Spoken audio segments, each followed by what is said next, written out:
however you want to start this shindig off, it's your show, man. Welcome to the League of Extraordinary Gentlemen. All Oh right. God, Cheers. no! God, no! Hell No! yeah, No! No! dude. No! No! Cheers. No! We're not Let's doing go, that. baby. Woo! No, I don't want to be responsible for the end of Sean Connery's career, and fuck that movie. I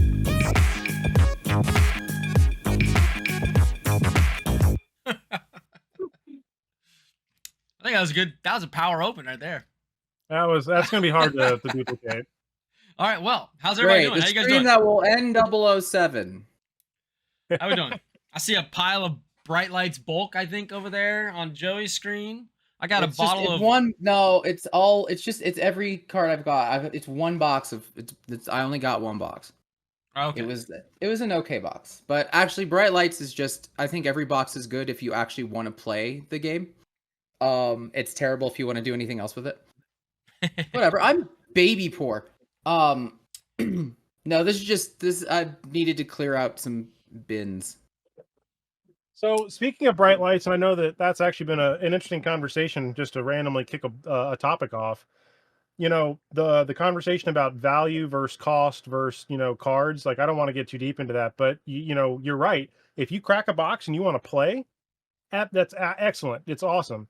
But I don't know at the $100 a box right now if it's easy enough to basically open it and expect that you're going to be able to do Master Set Madness. Let me answer that question for you. No, it's not. I saw them. Yeah, no, yeah. I know what you're talking about. Yeah, no, I don't care. My value for these things comes with the time that I spend. That's where my value is. I mean, I'm like 5 cards away from a WTR Unlimited Master Set, which is every card, every variation, foil, non-foil, and that has taken me. We're on set 11, yeah. Right? Set 10. Yeah, no, yeah. 11. Because 10 was supposed to be a banger, yo. Yeah, I'm almost done with that one, and that's set 1. You have to let me know those cards are, because chances are I've got them in a bulk box somewhere. I gave away a Rainbow Foil Majestics at this point. I've got a couple of those. I had a few of those. Anyway, that's not that's not the important topic. The important topic is what are we drinking? Which I'll go first since I might as well be the one who admits I have the problem. Blueberry Vanilla Gose from my friends over at Verboten. I'm also doubled up. The hockey fan in me is in full swing. Our Colorado Eagles. That's our AHL affiliate team. Got to take Buffy on our first hockey game. We chose violence. Which, dude, hockey if you're a hockey fan. Hockey is the best live sport out there. The best live sport in the world is going to a hockey game. Yup, and if you want to choose violence, you go to minor league affiliate hockey games. Oh, it's so great. There's a fight in every game. It's so good. Hard hitting. I need to check out that. You get the audience, there's no professionalism is not a thing. The audience has no problem chanting swear words and having just their inside jokes. So it's whenever the opponent has a power play or has a or wherever we're on the power play and the power play ends, they'll be like, and so and so from the opposing team is out of the box, and the entire audience will scream, and they still suck. And it's great. And that's good. Or you got goalie, sieve, goalie. I like that one too. Anyway, that's good stuff. That's what are you drinking? That's what I've Cheers, gents. Jacob, what are you drinking? We got lost yesterday and went to a Carpenter Creek Cellars. It's a winery. This is a Blackberry Bliss. It is on the super sweet spectrum, and it's freaking amazing. I definitely not really a huge wine person, but this tastes very, very, very good. Awesome. My name is Josh, and I am addicted to Flesh and Blood. No, I'm drinking a Monster Energy drink. Oh God, you showed it. It looked like you were drinking Alka-Seltzer. Dude. But hey, because we got we got ourselves a J Crew here. We got wrecked. Yeah, J Crew. Well, gentlemen, J cubed. Glad we could all hang out on a Sunday afternoon. You guys want to talk about some stupid game called Flesh and Blood? I think it's an excellent game. I don't know if it would be the right word, but I would also classify myself as in the super fanboy ecosystem. I have had some heated conversations in the last 6 months from some folks, I would say locally, but just in general, where they have said, "Oh, I'm like," especially LGSs saying, "I'm never going to touch that with a 10-foot pole," or "You couldn't get me to carry this." And yet I'm seeing other stores, like we have like 30 stores in our area. And of those 30 stores, I think we're down to like, let's say, we'll call it 5 is a safe number.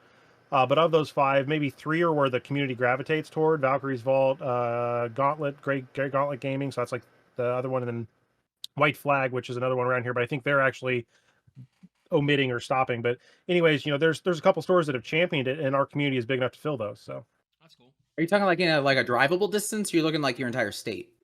I'm talking within, so I'm on the west side of Indianapolis, so I'll just use this. Indianapolis Airport is a objectivable area, and within a geographic 20 to 30 mile range, aka let's say a 30-minute to 40-minute drive, I have probably 20 to 30 LGSs in my area. A lot. Okay. And only three to 5 of them at this point really hardcore support the game. Okay. I mean, It's growing, but it's a lot to take on a new game and like take it on right, where you're gonna host events and you're gonna actually buy enough product to get distribution to like care about you. It's not a small undertaking, to do all that.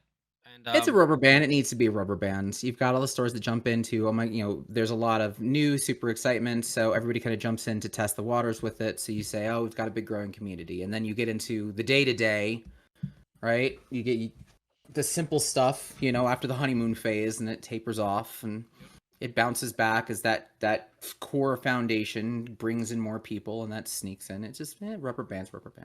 How many stores in your area are selling singles? Because that's the one thing around here. It's really, our community really sells singles to each other.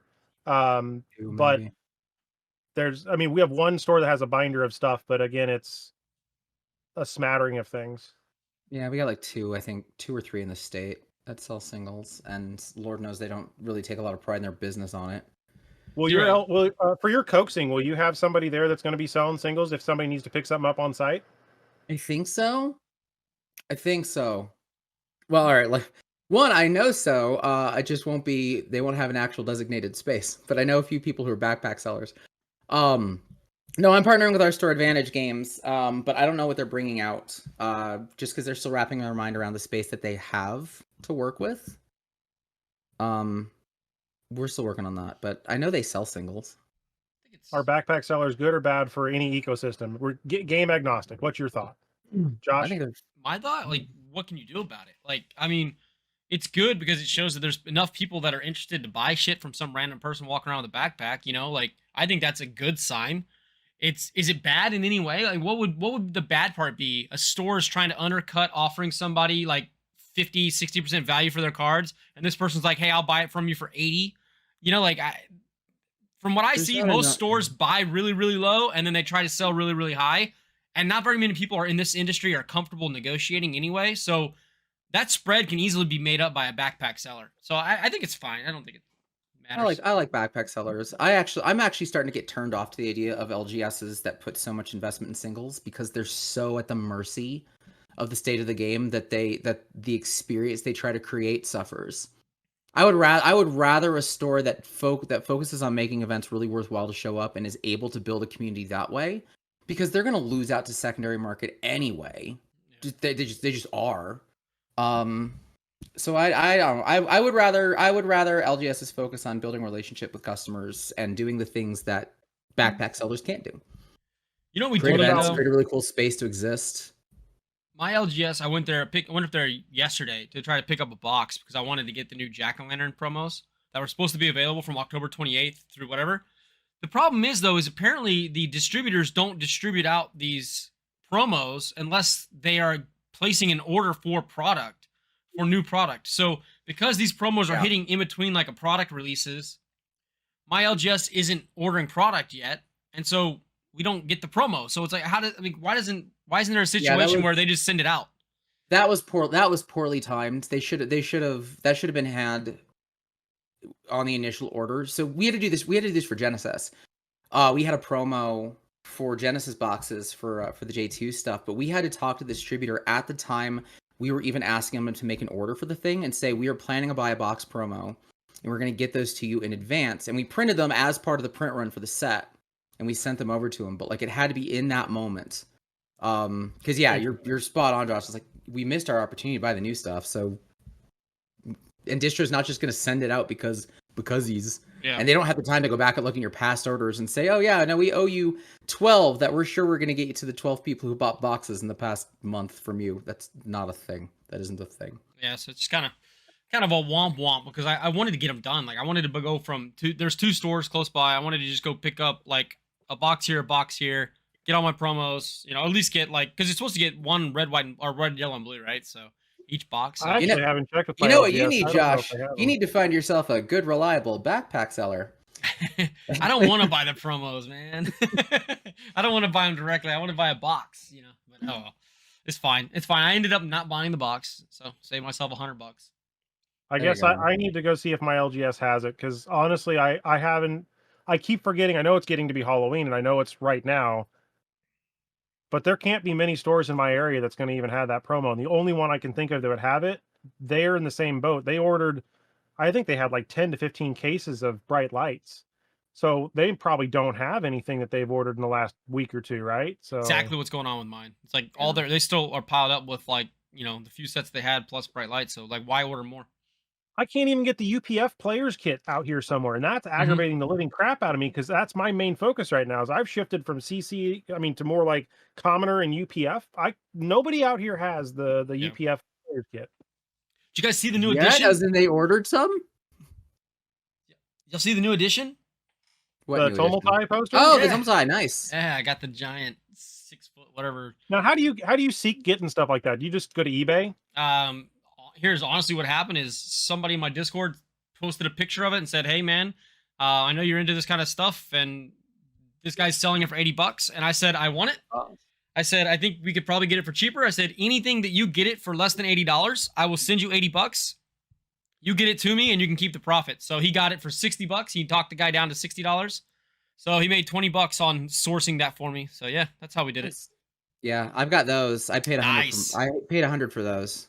And I'm not sorry. This is the hardest thing I've ever been able to source. And I had to get it from a guy in Canada, and I paid almost $500 for this stupid thing. Holy cow. Yeah, I spent $100.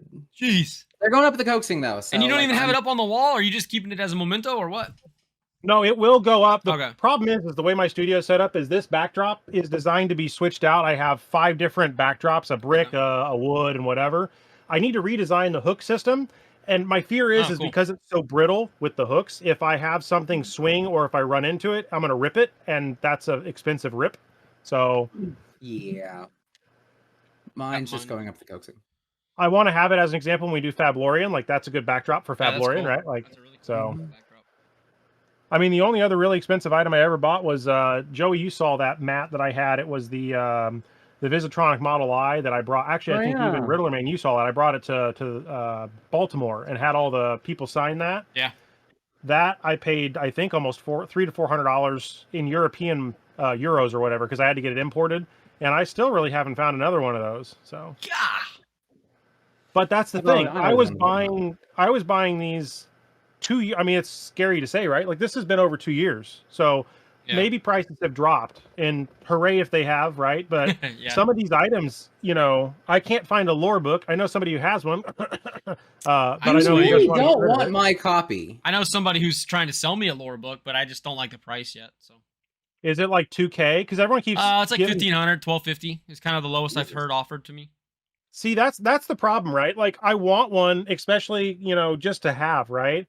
But I think that dollar amount is just way too much. Yeah, like that beautiful thing right there. You do not want this copy of this book. I would still, even if it had child scribble crayons on the inside cover, I'd still love one.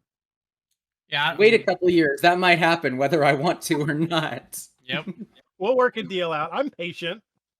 That's what I said. I got money and I'm patient, so I'll be all right. I'll wait it out. I mean, there's other things like I'm going to mention Bronson here because I see it in his videos, but like in the back corner, he has those Crucible of War like boxes, which is the precursor to like these bright lights cases and stuff. Long boxes.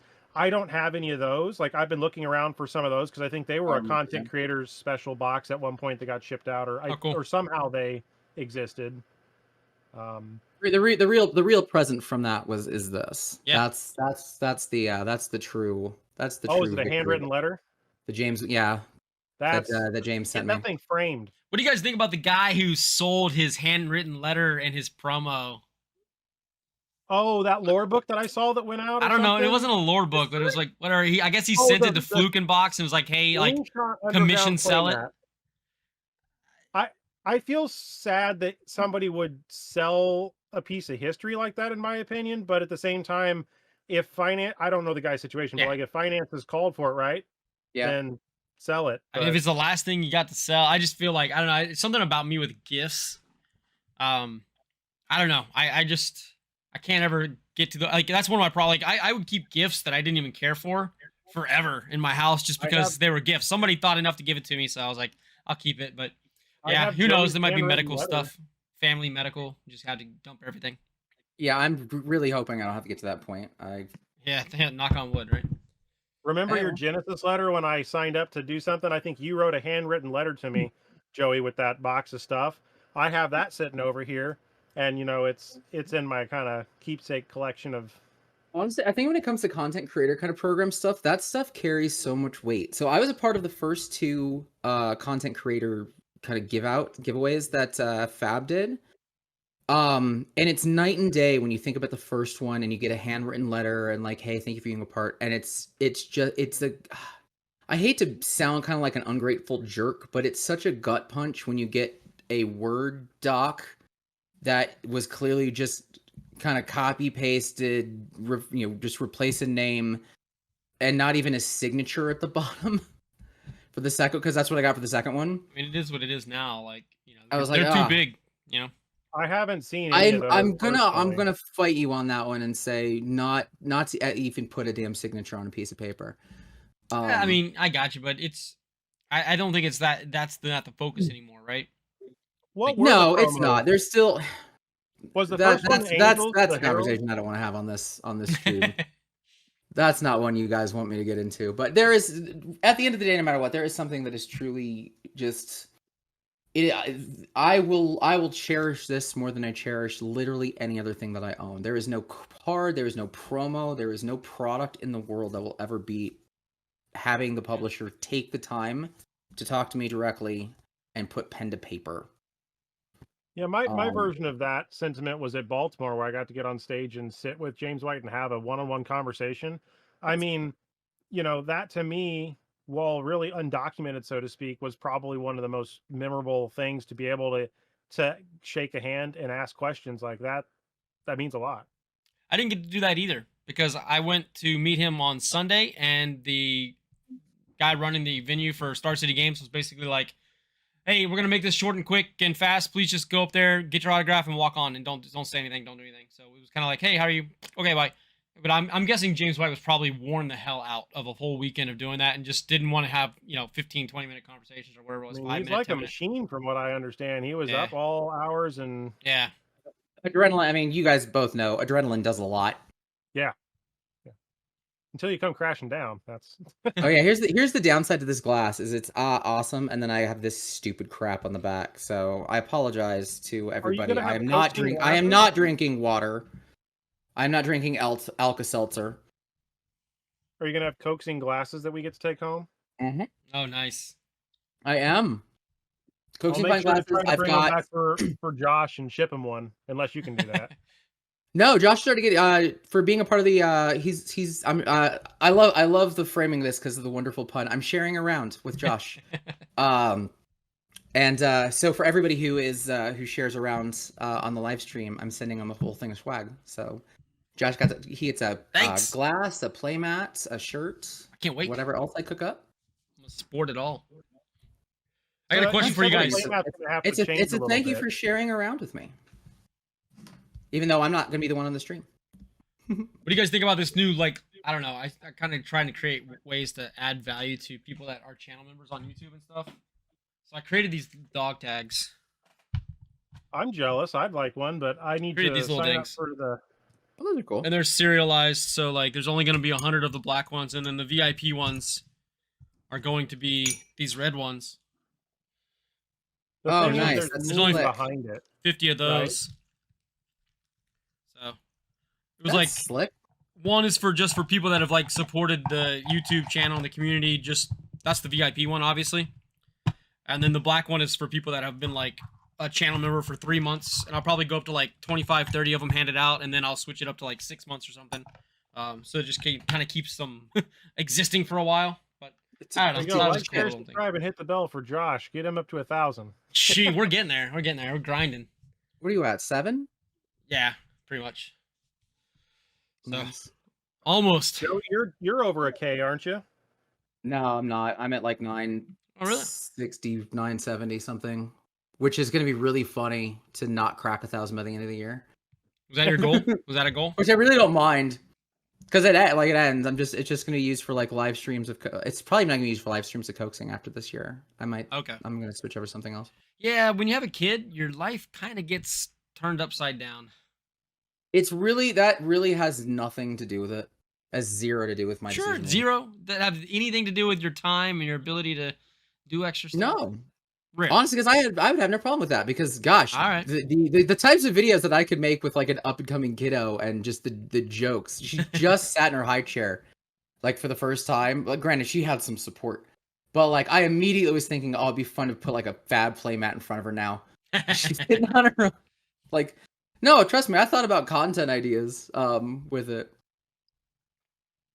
My daughter. No, I want to move on. I want to channel those energies into something a little bit different, a little bit more professional. I want this to be a hobby. I miss when this was a hobby. Yep, that's the funnest thing about it is just go live and hang out with people and have no cares. I don't have any sponsors. I don't have any.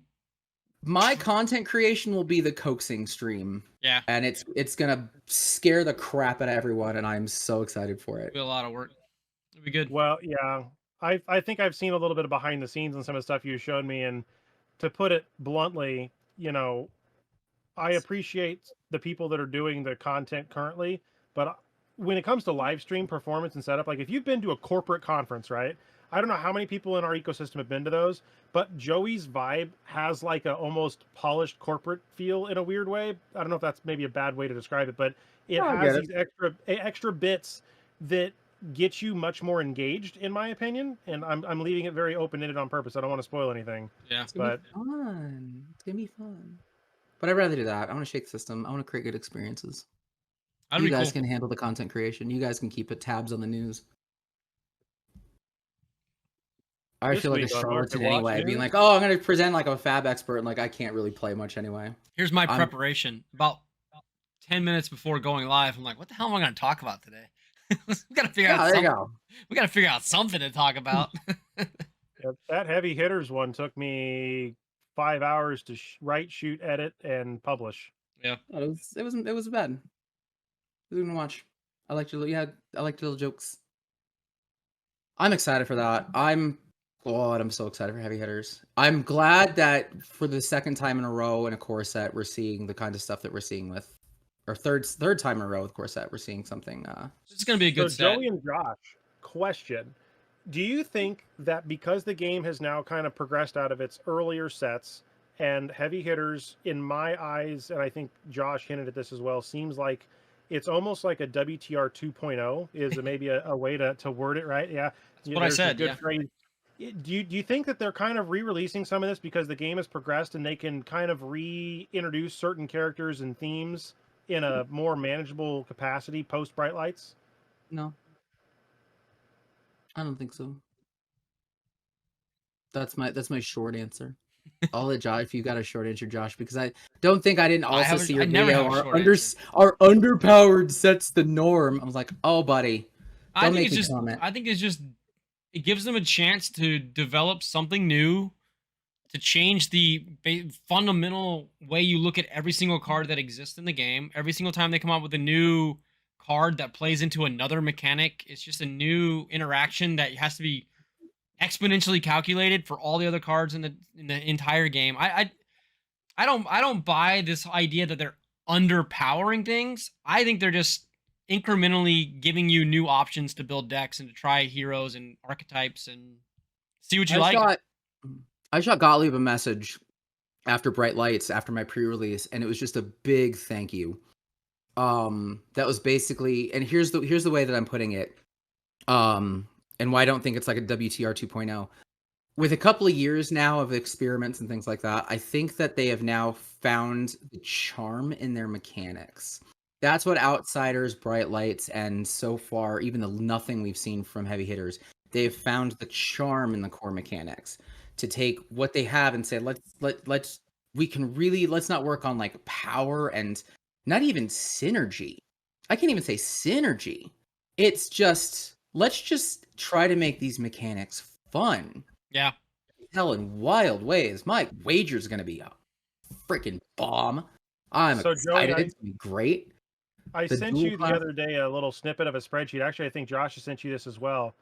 So that video is coming out. I guess by the time this is out, it'll already be in the past. But that's on the Halloween, the 31st, and that's the Living Legends talking about the lifespan Yeah, I remember that. expectancy. So, And Oh. I'm glad we're out of this TOA nonsense. I hope I never see another talent again. I hope to never see another talent again. I'd I be think fine. they're going to keep using talents, but in a more restrictive way, because otherwise you've just abandoned a bunch of cards that have been printed. And with the Evergreen concept, I don't know if that's going to fly long term. Or what do you think, Josh?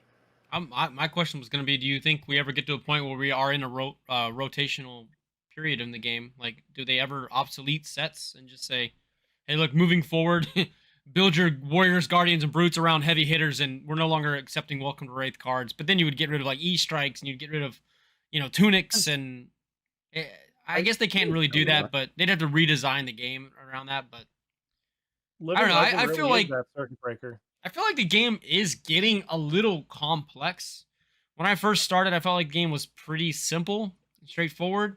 Obviously, there's challenge in getting good, but since 2.0, like how many new keywords and mechanics have been added to the game? It's kind of a lot from Outsiders through all that. So Dustodon, Outsiders, Dynasty, Bright So I'm Lights gonna introduced a lot. I'm going to counter you on this one because we had to have this problem with Monarch.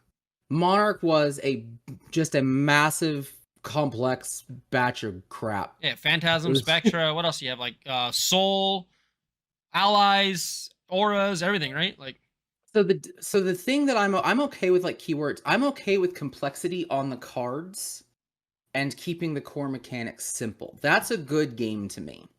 Monarch thwarted that a lot and made it so everybody functioned off of not the core mechanics at all. You're like suddenly out of the game, no longer been out of the game. And there was a lot of complexity that had to be added to the mechanics of the game itself in order to get those sets to function. The talents themselves were also another one of those things. I like complexity on cards and keeping the mechanics simple. I like things like, maybe I don't remember what the keywords did, of like wager, of like make a wager on if it hits then gain double. Like, that's the same core mechanic if it just wants to hit, but I'm adding a little extra to it. I like it on the cards. That's what makes card games good. It also doesn't lock you in bad game design, in my opinion, either. Because you just move on from the cards, as opposed to where we have with Monarch, where I've got to make 3 sets just to make light and shadow worth it. Yeah. I have to figure out what the fuck to do with Prism. I have to figure out how do I deal with the problem of my own Living Legend knocking out entire heroes and weapons that we built entire card archetypes around. Like, there's your rotation. They're just worthless now, but I hate that system. Part of it, I think, actually stems from let's take, in this chart I have, Leviah, Shadowborn, Abomination. At the current ratio, based on she has 20 Living Legend points, which is 2% of where she's at. So she's been out 28 months. My calculation means that it would take 1,400 additional months or 116 years for her to hit Living Legend. Now, obviously, that's bullshit in regards to like actual math, because they could release cards that change that. Look at the Tome of whatever that's called from, Imperial Flame. Imperial Flame, right? That just, yeeted Dromai into some new stratosphere, right? But barring cards like that, yeah, Joey, I think you do hit some good points there, right? The new Prism 2.0 or whatever is not the same as the original Prism. But we're on this weird cusp where we're kind of OGs, we're original. We've seen from WTR probably all the way where we're at now but people coming in at Bright Lights never got to experience the original Prism, never got to experience the original Chain or whatever. So I'm assuming that their likelihood of being aggravated, the voices I hear that complain the most are the older individuals, not the new ones. So all right. So the thing about that whole like the Dromai into the Stratosphere stuff is the flaw of the Living Legend format comes from the fact that it's the heroes that skyrocket are gate kept by another one. Dromai didn't need this tome to go into nonsense mode. She had no problem with that prior. What was stopping her was the fact that Oldham was in play. So Oldham was meta, hard counter to Dromai, just a hard counter, because everything blows up. But once Oldham's out of the picture, in comes Dromai, going nuts, going crazy. Same with Lexi. Once the Oldham fatigue disappears, Lexi can start actually playing her damn cards in hand. Because she's Ranger, and Rangers need reds and yellows a lot more than they need blues. So Lexi starts going crazy. So the whole idea is like the idea that there's a slow math progression of something. No, this is where complexity in cards is good. This is not building a damn archetype to a single hero, because then the meta is just a rotation of one's waiting for the other to leave. And if you need more proof of that, look at any ban and restriction list around major tournaments. We know that as soon as Prism, who was prior to Prism, but maybe it was Prism. Like, we know as soon as Prism goes away, Viscerai is gonna go nuts. So we're just gonna ban a bunch of Runeblade things. Like, drove me nuts. I hated those. Let it happen. That's the Living Legend thing, is they just gatekeep each other over and over and over. I don't think these mechanics create those gatekeeps. That's what I really like about them. I like that these are weirder mechanics that aren't increasing power. They're making the mechanics and the game more fun to play, but there's more risk, more reward, more meaningful choice. You earn your victories, not draw them. That was TOA's problem. I just like that they, give you alternative ways to play one hero. So you don't have to just be stuck with, like, the Welcome to Wraith Guardian cards, and that's all you're going to do. Now you've got this whole Titan effect, right? Where, like, if it has 13 attack, it does XYZ, plus the crush effect, plus the dominate effects. Like, you can put auras out there. If you don't want to do auras, you don't need to run auras. Like, it just gives variety in one hero. So you can try, like, 4 or 5 different builds, see which one works best for your playstyle and with the current meta, and then adjust to that. And then it keeps the hero relevant. It keeps Bravo relevant for years and years and years. Yeah, you build yourself a little board state. I've been loving seeing the Mechanoid Max decks. Those have been so much fun. You know that card's $50 now, Nitro? I keep stickers. When I buy cards from an LGS, I keep the price sticker on them in the binder. I have like 5 of those I bought that were at like $8 a piece. And now I'm like, seriously, it's $50? So it's I'd be selling 3 or 4 of them. But okay, so this gets back to I'm going to tie into your conversation with Dice Commando. Is it really worth $50? Or because I don't plan on getting rid of it because I love the card, is it $0? Did I just park that money forever? It is interesting because, yeah, it's gone up in price, but if it's 5X's in price, you can sell 20% of your collection and you'll be playing with free house money, right? That's true. Correct? So you can keep your other 3 copies absolutely 0 cost basis. Yeah, I don't buy singles that much anymore unless I need them for decks, so I'm gonna shut up. I definitely buy singles. I buy singles more than I buy sealed, so I got. By the way, I almost bought that cold. So in your stream with the alpha break, I was actually Googling around for the cold foil, the cross strap, the $150 one. Yep. I'm between a paycheck, so I said no, and I didn't buy it. But I was right when you were talking about it, saying the price on your stream. I was hovering over the checkout button to buy that, but I stopped myself. So I didn't know they were that cheap. I thought those cold foils from WTR were actually. Some of them are $900-800.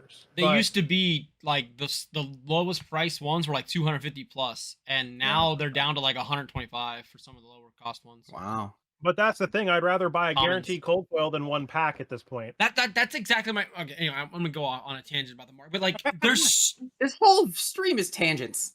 Yeah, but like, just think about that. Like, you can get a alpha cold foil. It doesn't matter if it's a common or a rare, or majestic, or whatever. You can get them for 1/10 of the price of a box. 1/10 a price of a box, and they're not even guaranteed in every box. But And hey, so, every Dory versus Reinhardt deck, you get multiple cold foils. Yeah. All right. So here's the question to you, Josh. Why do you want it? Why do I want it? Because I collect all the cold Why do you want foils. it? There you go. So there you go. That's your reason. You would consider it to be a good deal. Convince us anybody else who maybe doesn't collect cold foils. Oh, then they shouldn't buy it. There you go. That was I wouldn't convince them. I'd just say don't buy it. If you don't like it and you don't want it and you don't care about it, don't buy it. It doesn't align with my collect. I don't have enough of the alpha bulk first ed commons to create a set.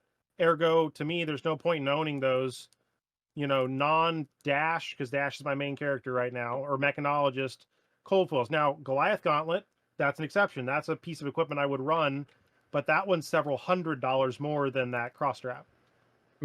Yep, because more people use it. So when it's actually being used in a deck, more people are likely to buy a cold foil of it over time. We're going to go hunting for some mech cards. We're going to see if we get a nitro. We're going to open stuff while we chat. We're gonna open some Dynasty. I got a question for you guys. You gotta just play along.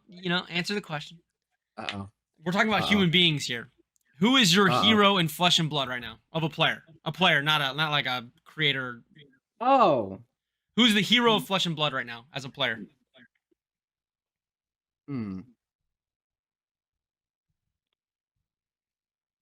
Hero as a player, as in if I were that hero, is what you're asking? No. Like as in like who in the tournament scene is like the hero of the game? Like the protagonist.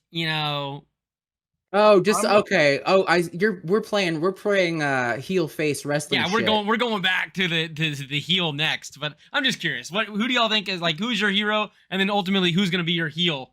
And it's just for good fun. It's not to call anybody a bad person or a good person. It's just I feel like for me it's Mara. Mara's the what hero? I think I put Mara in the hero category. For me, Mara is in every picture that LSS publishes. I swear to God, every picture LSS publishes, Mara's chilling there playing games. I would say mine's gonna have to be, and you were saying hero, right? Not heel. Yeah, no. Right now we're on hero. We're going heel next. We're on the face. I'm gonna pick hero as Hamilton because I do look up to him, and it's awesome that even though he is the current world champion, right? I'm able to go to my local armory and sit next to him and draft next to somebody that I hold a high respect to. And I can, even if I'm not having a direct conversation, listen to his expertise, his conversations, his reasons why he's picking things. It's amazing to me to see that. So I would say that'd be my hero right now. All right. I'm trying to decide between Michael Fang and Brody Spurlock. Trying to decide between one of those two. That's a tough call. I'm gonna swing to Brody Spurlock because I love his youthful energy and enthusiasm about the game.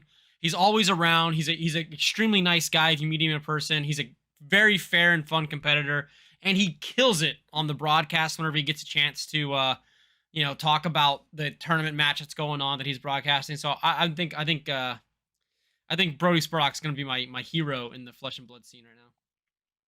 You want me to start on heel? I think I've got an answer for heel, but I've kind of got to sell it with a bigger context. You want me to start on heel?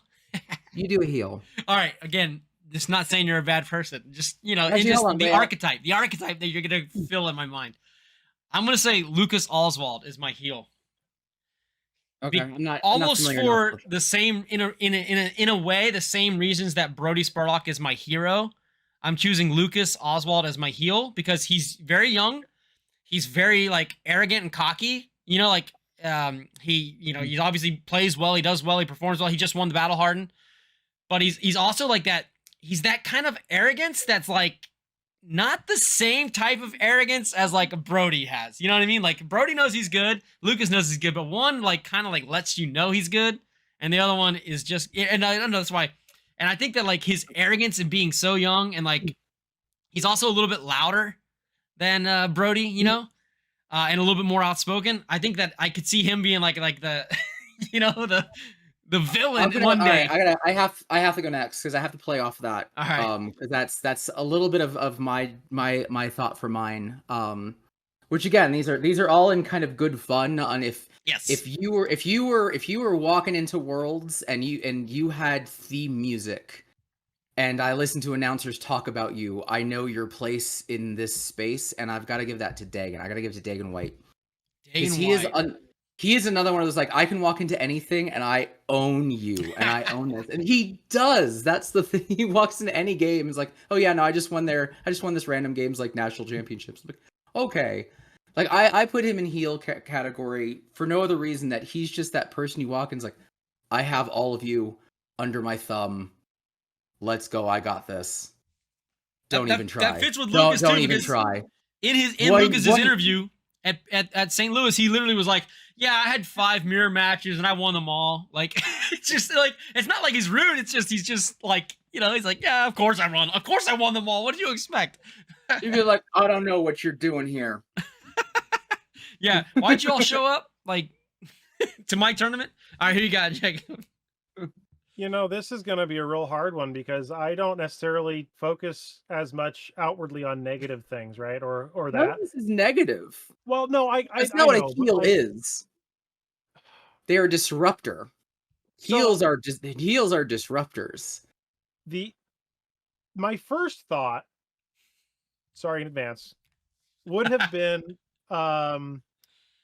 actually Josh. Because he's doing live daily content, and for some people, they get annoyed at the constant notification. But like, I can also see that's not necessarily the case. I'm a heel because of notifications. I literally tell people, turn off the bell, mute the Discord server. I tell people that actively. I'm like, you are going to get notified out the ass constantly. Turn it all off. You don't need to get notified. Just come check the channel out. It'll be live. But maybe a better choice would actually be Rudy from Alpha Investments, mostly not because of his, you know, differentiating things. Like, I guess I'm a fanboy from the clear mat that you can see on the display here. But more so because he is polarizing, and that while he has great information, if you truly listen, most of the community and people don't tend to actually listen. So in football terms, we call that the Ken Buck. Joe Buck. He also Madden. He also sometimes John Madden. Like anyway, I'll stop what I'm gonna say. I don't want to get like, creator heel, but like that's a poll. Again, for me, and Josh, feel free to correct me on this one. For me, polarize. I see a heel not necessarily as like polarizing for the sake of doing it. There's somebody who I feel like they just want it. They know they could take over if they wanted to. And like their attitude just kind of rubs people the wrong way. Their world, we're just living in it. That's kind of what I think you were right in picking me, honestly. I think in the content creator space, I think absolutely you're right compared to what everybody else does and the things that I say and do. I could see myself rubbing a lot of people the wrong way. I made the joke the other day that my news feed is full of literally me and you. Like, I look around for other things. I find other content, but like not a lot of people are posting, I would say, on a weekly basis anymore. We're in that lull, as everyone would say, like, right? Like, not a lot of excitement is coming out because the market's doing normal or ish. Yep. So most people aren't doing the Mondo 1K. You know. Look, when people get constant reinforcement, positive reinforcement, they think they're top of the world and they're going to put forth 100% effort and they're going to drive. And, you know, they're going to quote all these famous people who talk about success and all this bullshit. And then when things start taking a dip and they get hard, they disappear. That is human nature. That's what people do. And then they justify why the juice isn't worth the squeeze anymore and they fade away. And this is why I'm always going to go against never build your foundation on value. This is why World Championships are in a couple of weeks and you're telling me that there's nothing to talk about? Yeah. Shut up. Go watch Lorcana content and see how little creators give two craps about EV versus we tried out something goofy with cards and this is it's swarming with it. That's the way that it should be. We need more player content creators. I would love LSS to put stuff out that would just make it easier for players to do so. This is why they need an online app, for the love of God. Yeah, we need a really good online... I'm sorry, like, I love the game. I find watching Flesh and Blood extremely boring. Most of the time, you're watching two people sit there and stare at their hand for 2 to 3 minutes a turn and doing nothing. I skip the Kano matchups and I go do something else. I'm not even talking about I'm not even talking about Kano matchups. Like even in the top 8, I get that you don't want to have a total time limit and go to time and go to a tie. I understand that, but here's what I would like: put some kind of sort of like chess timer where you have 3 minutes per player's turn, and when it's your turn, you click that button and the 3 minutes counts down. So that yes, there's no game time, but you need to make a decision within your 3 minutes. You know what I mean? And the same thing, like in just like a chess timer. Seriously, I play an attack action card. I click my button. Now you're using your 3 minutes. Go and make a freaking decision, because I know there's some stuff to calculate, but sometimes there's also like not. And I just feel like people take way too long in between turns when the games are untimed, and it's just boring as hell to watch. Yeah. Anyway, that's just my 2 cents. And there's nothing you can do to make that fun unless you have two really outgoing personalities at the table who are joking and laughing and having a good time and playing the game, and like that could be entertaining. But most players are in their own mind, trying to figure out their game, trying to win, battling it out, not wanting to give up, information to their opponent. Like, and that's the way it should be. But it's just, you can't read the cards. You can't see the colors on half of these, broadcasts. Yeah, I can't help with that either. I'm going to start cracking this as we talk about the next one. What new keywords would you like to see in Flesh and Blood? I already got my answer. Go for it. What have we seen so far with bright lights, or not bright lights, with heavy hitters? We saw wager, agility. Wager is intriguing in a lot of ways. Oh, I love it. I know what I want to go. Hey, can I real quick a sidebar, since I just saw Desmond Ritter on the screen? I'm looking up spoilers from heavy hitters anyway, so I can remind myself. Win of the week for me is I bought a Desmond Ritter numbered to 10, serialized sports card with an on-card autograph. Okay. And I paid way too much for it, and I thought I was going to be stuck with it for the rest of my life because he's probably the worst quarterback I've ever seen play the game of football. You want to watch some of the Broncos games? He had 3 fumbles last game, dude, in the red zone. Okay. Somebody bought that card for me today for what I paid for it. I'm out. I'm done with it. I'm out of that position. Got my money back. Get me out. I'm done with that clown. Anyway, that was the win of the day for me. All right, so what mechanic do I want to see? I'll tell you right now. I want a when this weapon hits, place a bleed token on opponent with 3 counters on it, and at the start of their turn, remove a counter and they take 1 life. That's what I want. I love bleed mechanics. That would be really cool. Because we need on hits. Warriors need on hits that cause a threat beyond just raw damage. We need something else. Yeah, you get to power up the Dawn Blade. Okay. Power up the Dawn Blade even more. 1 staunch response, and then that's over. There you go, Jake. There you got your jack-o'-lantern. Wait, what? I mean, there you go. There's your jack-o'-lantern. Yeah. Quit your whining. Let's go and just edit that. Yeah. You're going nuts over an altar. All right, Jacob, what mechanic are you looking for? I'm trying to think of what I'd want to say. When I think of all these different mechanics, I don't know if it's a way to do this, but the modular, which they've already come out with, I want to have a way to like bolt on, like in Borderlands, I want to bolt on additions to my weapons in some capacity to like add that scope or add that extra magazine or add that something to that effect to add a bonus, but then maybe take away something to balance that out. That would be a mechanic, if that's even possible, I'd like to see.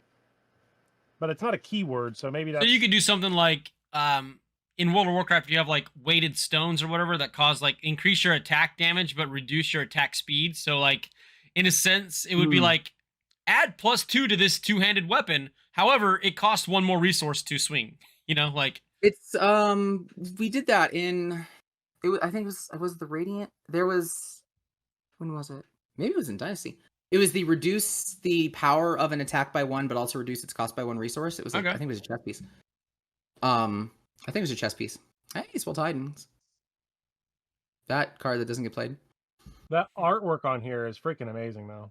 Artwork on like arcane. I'm waiting for an all arcane set. So when's that coming? After heavy hitters? Think we're getting the all arcane next? Maybe. Maybe yeah. It could make sense because we've now gone 2 sets with 0 AB or arcane damage.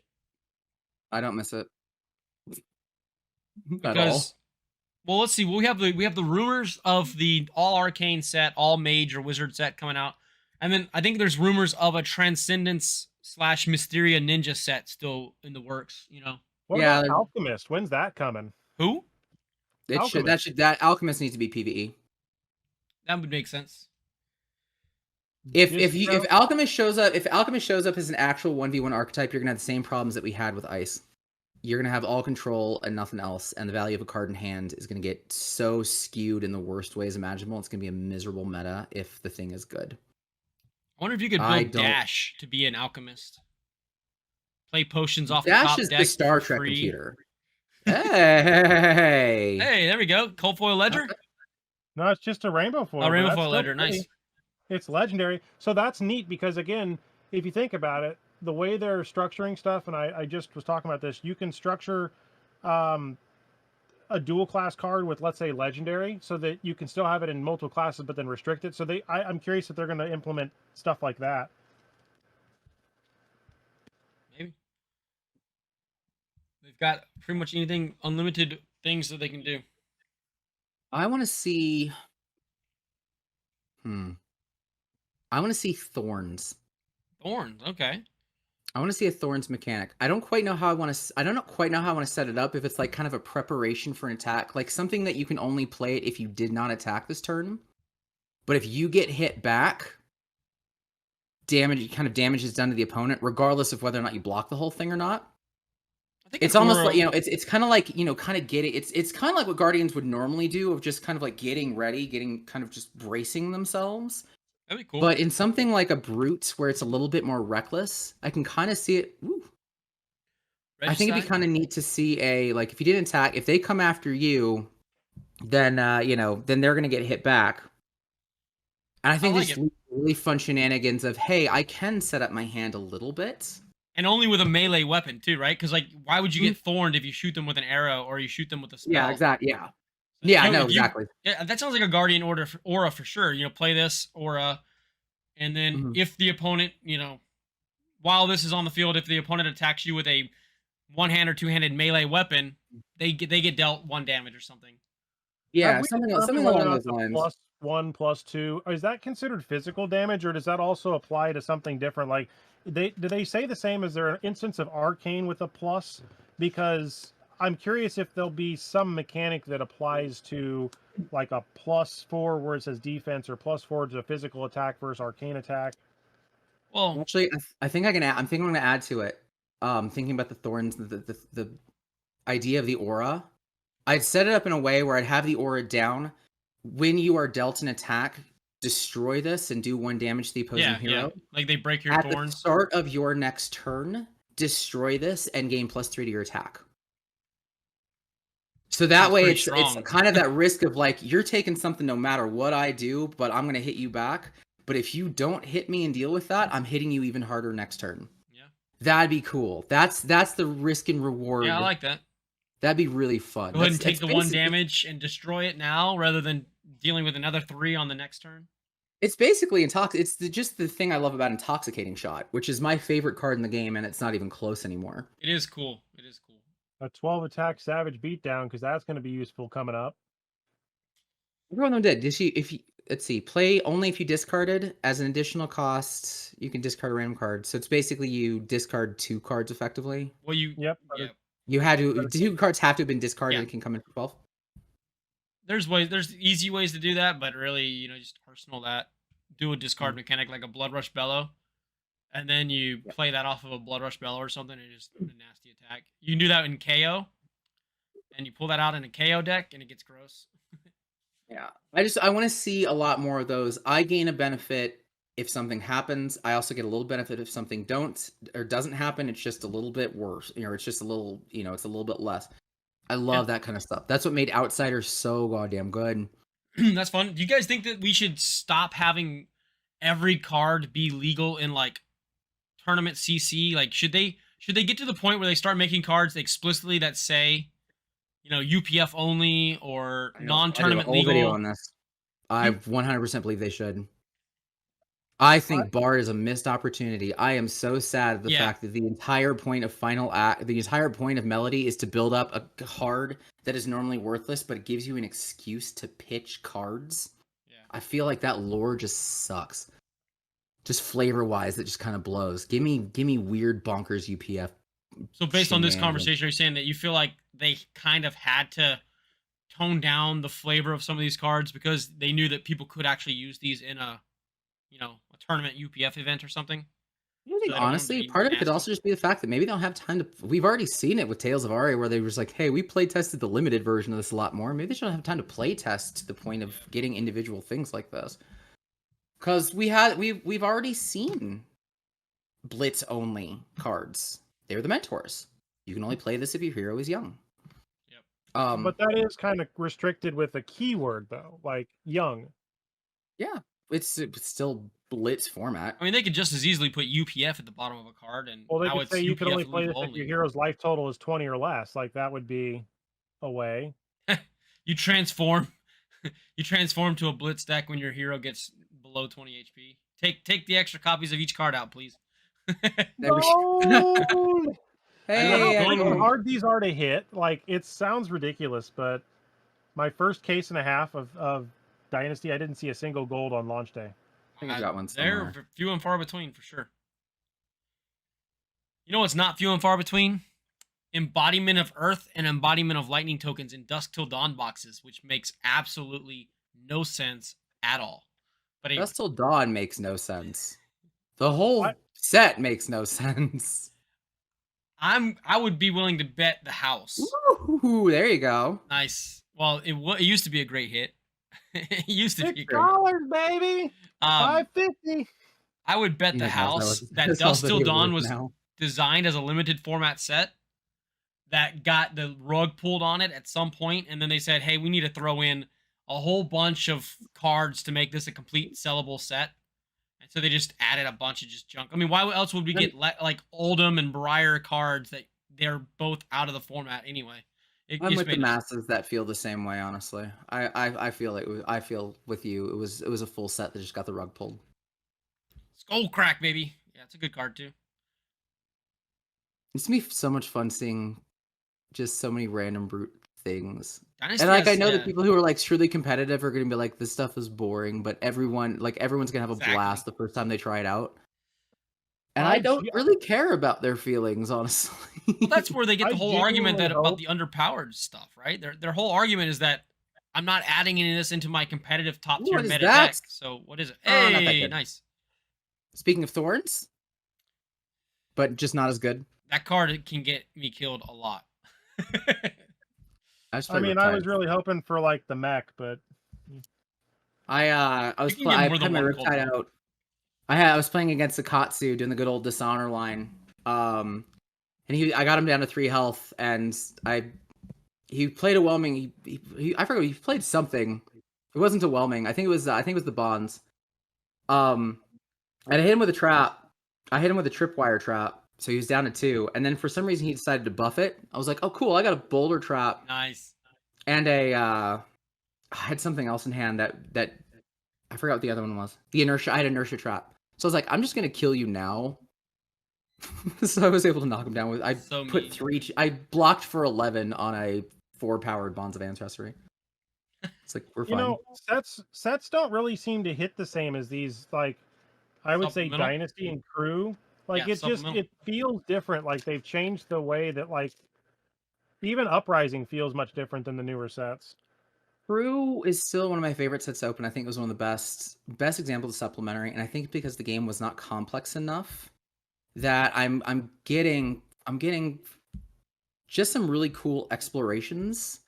And in Dynasty, I got archetypes. Dynasty looked like a correction set because everything seemed to like go against the grain. The Runeblade cards were like, hey, let's make it if you pitch non-attack and attack actions instead of actually synergizing with like Rune Chants and stuff like that. And the Wizard cards are, hey, let's not synergize with any of the wizards we have, but more, you get extra you get the surge keyword that nobody cares about. Dash was also like completely different, which now the things like crankshaft and stuff are like a lot of fun, but I don't agree with a supplemental set coming in as a setup set for something else. I would rather be in an enhancement of something that's already out. Case in point. I hated Dynasty. I don't understand. It was cute, but I don't understand Dynasty. I just don't like the supplementals anymore. Really. I like them because I feel like I get less bulk, less garbage. Dynasty may be the last set ever that encompasses every hero at the time that was released.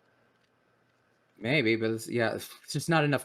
There's too many classes now for a 10-card pack. Oh yeah, you can't do it now because you would be like, you would be impossible to collect the set anyway. So that's one question I've got is like, if they're making it to where it's damn near impossible to open 5 cases and to get, play sets of every card, it kind of just intuitively just tells you don't ever buy sealed, like, unless you. Well, that's why it's called a trading card game, there, buddy. I agree, but yeah. I don't know, man. I just like for value, it just doesn't make any sense anymore. Maybe that'll change when player base keeps growing and money kind of comes back into the ecosystem. But it shouldn't. It'll get there history wise. Which one first? I'm a left-handy, so left-handed. There you go. Go for it. Good luck. You've already gotten 1 cold flow, right? Or did you get 2? 1. I just got the harnessing, yeah. This one has the nothing in it.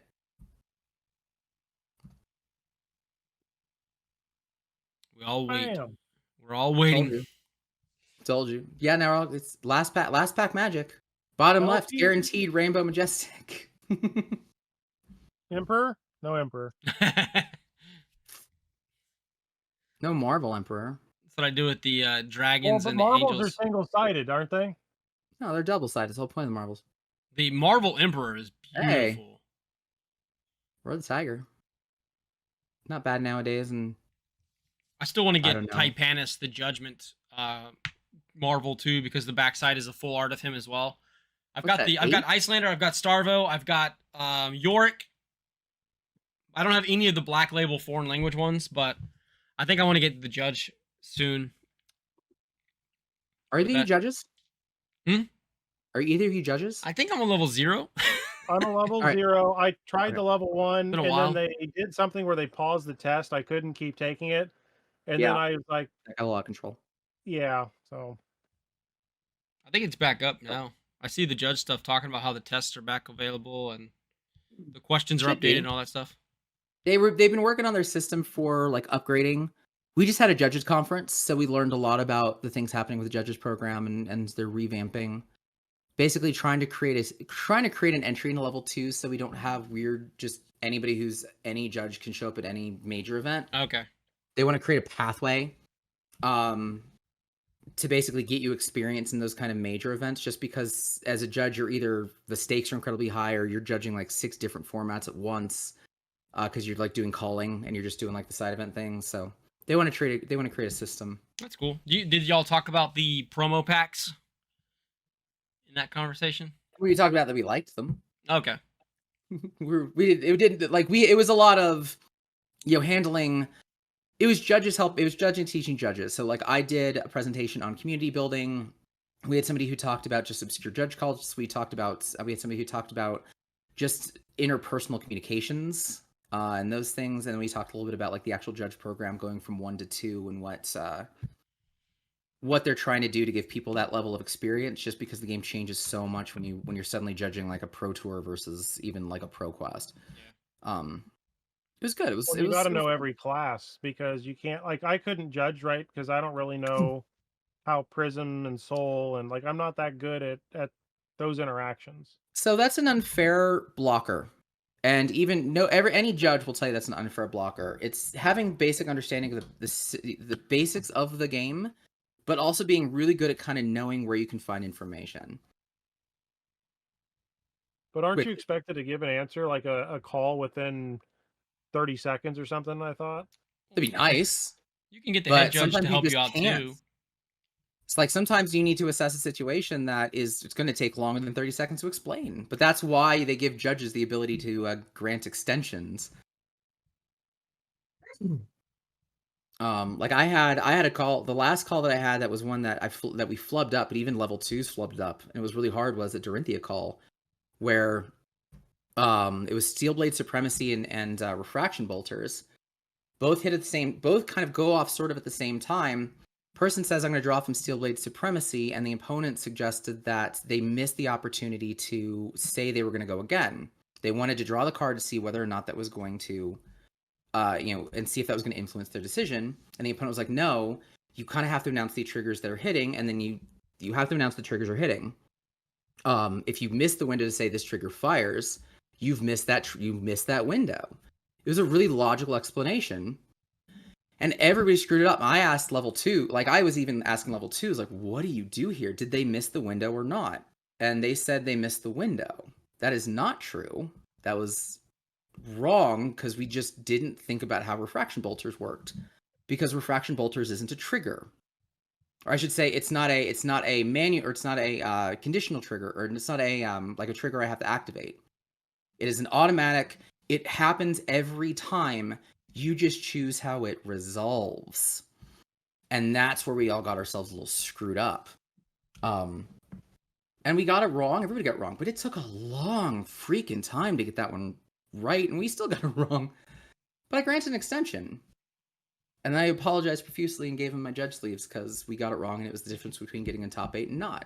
But we all learned something. That's the tough part. Like, because then, that player, hopefully they don't like quit playing, competitive play. Because there are some people that are like, I've seen this in conversations and comments and videos and stuff, where people are like, I stopped playing Fab because I've had 4 incorrect judge decisions, in events, and I don't know why they sided with the opponent, blah, blah. Like, so there's just, which took me back to that original question I had about complexity. Like, is the game getting so complex that it's at the speed at which it's getting complexity with all these new mechanics and keywords and everything? Is it making for like, I don't know, an unfun environment for people, because they can't keep up with the game state?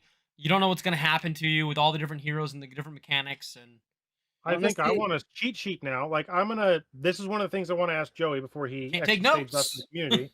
Yeah, before I want say to have no. a printable cheat sheet that says keyword, a definition, and then like maybe a window trigger timer. Like, it happens during these phases or something. Like, I just want to have a printable reference, because when we start adding might tokens and we get vigor tokens and we're quickening and all that, I feel like knowing those tokens and embodiments, they're complicated. Okay, so first off, one, there is such a thing, because every time they put out a set, they also put out like all the cards and specific rulings, including some unique complicated rulings for those. You've also got an entire judges Discord that you can ask. You can also search for unique rulings on things. I forgot what the app name is, but there's also an app that you can look up cards and see unique, interesting rulings. And at the end of the day, no matter whether or not you get a ruling right or wrong, that's not actually what creates the negative experience. It's the communication that a judge has and how they present it and how they troubleshoot, problem solve, listen to stories. That's what fucks it up every time. That's what I screwed up in my call. It wasn't that I got it wrong, because he was like, I don't care that you got it wrong.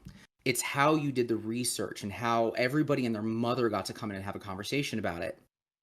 When I would have been happier if I just knew that it was you kind of tapping into the resources you had, not everybody who's watching this thing trying to say their piece. And he just felt very uncomfortable with the situation, as opposed to feeling like he was right or wrong. It's a communication thing. That's what judges need to learn more. But everything else you're talking about, it exists. It exists. They put it out there. Speaking of feeling uncomfortable, how comfortable would it be if you were playing on a live broadcast stream and you're 2 or 3 turns past the incident, and all of a sudden a producer has gotten a judge to come to the table and to make a ruling on something that y'all neither opponent has even considered and moved on from, because a live chat audience was spamming so much that they had to intervene to get it to shut up? Like, how uncomfortable does that make an event and a player? It shouldn't be done. Just period. Live chat as spectators. I want to yell at referees all the freaking time when I'm in a sporting event, but it doesn't mean they listen to me. But it does specifically say in LSS's rulebook that spectators can have the responsibility of discreetly informing a judge of a rules infraction. Discreetly informing a judge of a rules infraction by spamming a massive thing from across the country is different than I'm looking over a thing and I see something and I say, I want to bring a judge because I feel that something is going wrong. That's different. I know that I'm on a delay on a live stream. There's a whole producer lineup of things, and I can only imagine the types of things that LSS was thinking of, specifically when it comes to concerns about cheating, slow play. I don't feel like they really were thinking of you missed a tunic trigger. I feel there's a line of demarcation I think that LSS has in mind that they just didn't want to share. Does there need to be a rules retraction that specifies how producers and live commentators should be handling these situations to make sure that? No, I would say an update. I would say a clarification. Because as of right now, it's just based on how the event organizer wants to run it. It's how the producer of the show wants to run it, whether or not they get involved or not, whether or not they react to chat or not. Which I'm completely on. I think it's bullshit. I think that live commentators shouldn't even give people the time of day in the middle of a match. They should be just focusing on casting the match and engage the conversation in a positive way if you want to a chat. But I don't even think that's required during a match. They should be just focused on calling the plays. I'll counter you on that one purely because of you saying that Fab is boring to watch, and that commentators keep things engaging and interesting during those boring moments. I'm with you. I definitely can see both ways. I played devil's advocate earlier because I think it needs to be stopped. Like I think it absolutely needs to be stopped. I do believe the live commentary and all audiences should not have an impact on rules of the game unless there's something regularly egregious happening that they're able to see. But at that point, there has to be some sort of responsibility on the judges to also look at the thing. Because here's what happens when you rely on the audience too much are the number of times that we see something on live stream that is blatantly caught, that is blatantly cheating, an investigation is had or something, and we get because of who it is, and it becomes a concern about nepotism. To be clear, I wasn't even talking about cheating. I was just talking about like a missed trigger or a mistimed play, or hey, they forgot a frostbite token was there. I'm not talking about blatant cheating though. That's but that's the thing, right? To the right audience, that's considered cheating. Even still, it's a matter of what impact should a worldwide audience have on a game happening in the moment. I think none. I think it's a none. Yeah, I think none, absolutely. But if the live commentators are going to discuss it and get judges involved, you've actually switched the control entirely into the live audience's control. Now they know they've got this platform where they can shout about any rule infraction constantly, and the expectation is that somebody will do something about it. And I think that's why you say no to it, is because of that slippery slope of it becomes the expectation. And that's why I think there should be a rule appraisal or whatever, a reprisal where it says, hey, look, this excludes a live video audience. Like they are not deemed, a part of this conversation. It also comes into the play of where you might just be live streaming, but you might not necessarily have the staff or resources to be able to stop a game, stop a judge in the moment, run all the way across. I don't think you should. I don't think you should be doing it anyway. But like, gosh, if I have a pro tour does it versus a battle hardened where it's like me with a camera, like, this only matters for ProQuest. Like, it's a slippery slope and crap. Just don't touch it. I just was curious what y'all thought. I'm with you. Don't touch it. Here's a change in topic. Do you think I'm going back to Arcane Rising, and we're going to talk about Spark of Genius, but this came up because of Regicide here. Hold on. What? What? No, okay. Keep going. You just talk over me. I'm just talking over me. So, do you think that when they design specialization cards or things where it says Legendary, in this case Arachne, or Legendary Dash, they knew in their head in that period and time frame that later down the road when the hero disappeared that they would leverage, like, I never would have thought Spark of Genius would have been valid for the new Dash because it's Dash IO, but the way they worded is Legendary first keyword, don't care about the title afterwards. What's your thoughts on that? I think they've thought about it, and I think they also don't care because they're not trying to necessarily create the meta for every single hero for every single player that plays that hero. They're just giving them tools in a toolbox to go and figure it out. I think they have an idea when they design these things, but I'm pretty certain that from the very beginning, James White had this idea of heroes with different class types, all kind of like the same hero being different class types. That's why you have an adult and a young, and that's why you have different versions so often. I think that they factor that in. I think they factored it in too. They kept with an archetype. Dash is still an item creator. Like Dash is all about item creation. She's just gone from a fun little tinker into the Star Trek computer where she just manifests things. Like computer latte. Got it. Nice. Cost you 1 extra. Jetsons. But you got it. But she's still an item creator. Bravo versus started the show. Was still dominate. Like they have an archetype for each one. I think they thought about it. That also means that not every single hero has to go that far. Like Regicide was fun for story, but I don't really know if we're gonna see an Arachne again. Regicide is just as much as like a lore card as the card Slay is. Like you're never gonna really get it off. Like Mordock Hill, another great example. The more people run Royal Helmets now, this might become a secret, sideboard tech into them. Yeah, it would be great. That and 2 Razor Reflexes. You could, I mean, yeah, but most Dromize, right, we're worried about, like Dromize, right? Most of them aren't really ever full blocking, are they, with their hand? So, like, this is the closest to Exodia we have, because even though Teklevossen can transform, there's nothing that says win the game. This is the only card in the game that says win, or lose. I don't think there's a lose the game card yet, is there?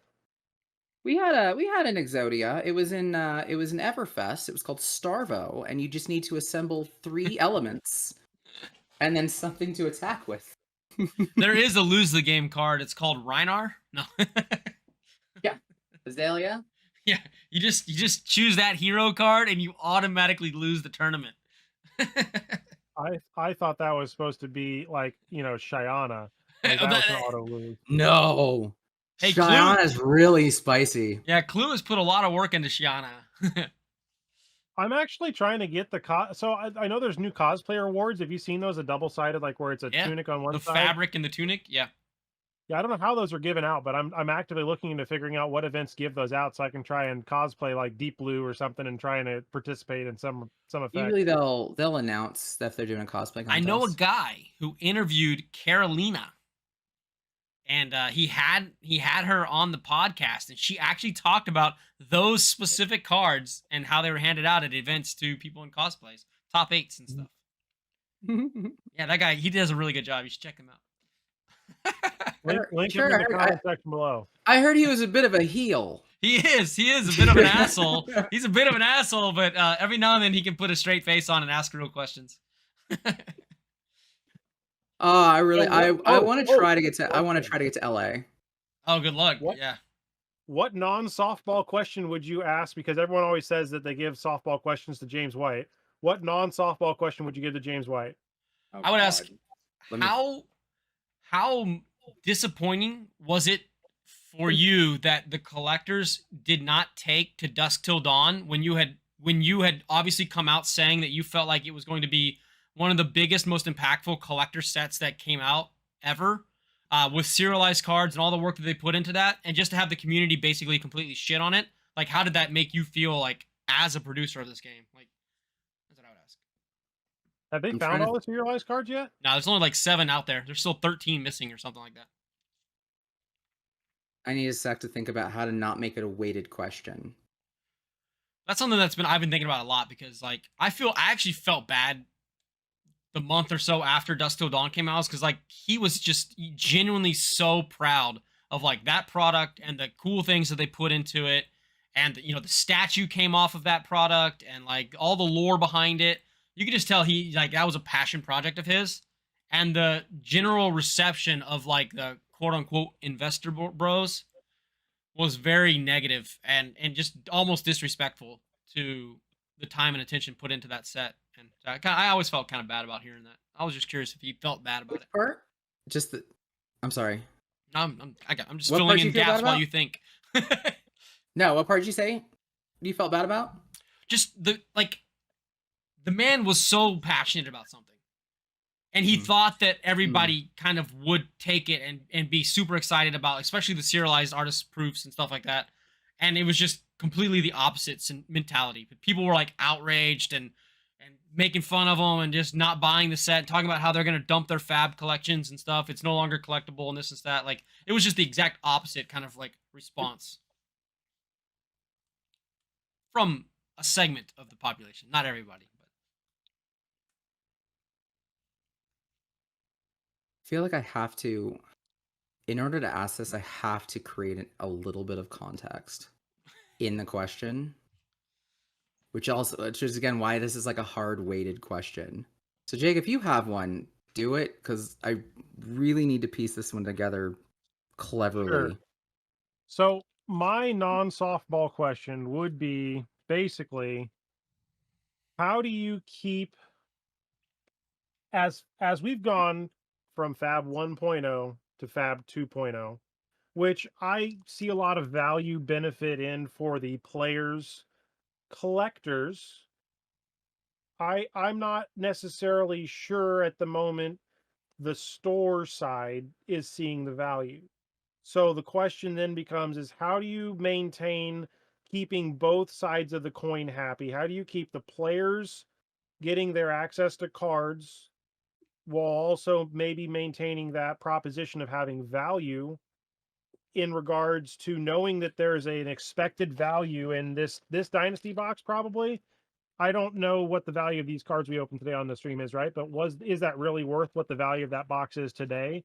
And then on average, do you have to have somebody that says we kind of expect that in order for you to hit that average EV, it's, let's say you have to buy a minimum of 100 cases to make that average EV work out in your favor, versus then you're just playing lottery regardless. Like, maybe we'll never get that, but I kind of want to answer that for James W right now. J Dubs, I'm going to be J Dubs real quick. There is never a world where LSS should be responsible for the secondary market pricing and valuation of cards. Correct. That is an impossible game for them to manage and predict.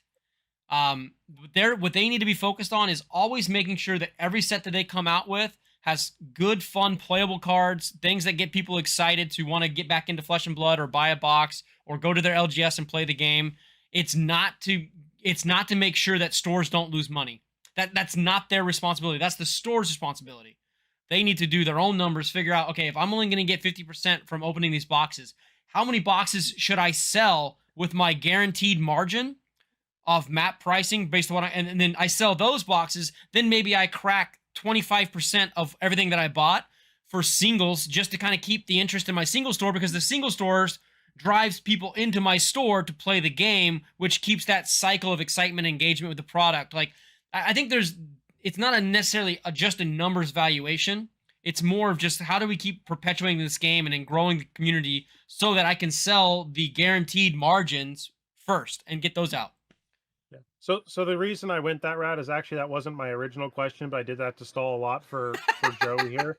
My actual honest to God question is as follows, and it's about PvE. That's actually the thing I was gonna bring up.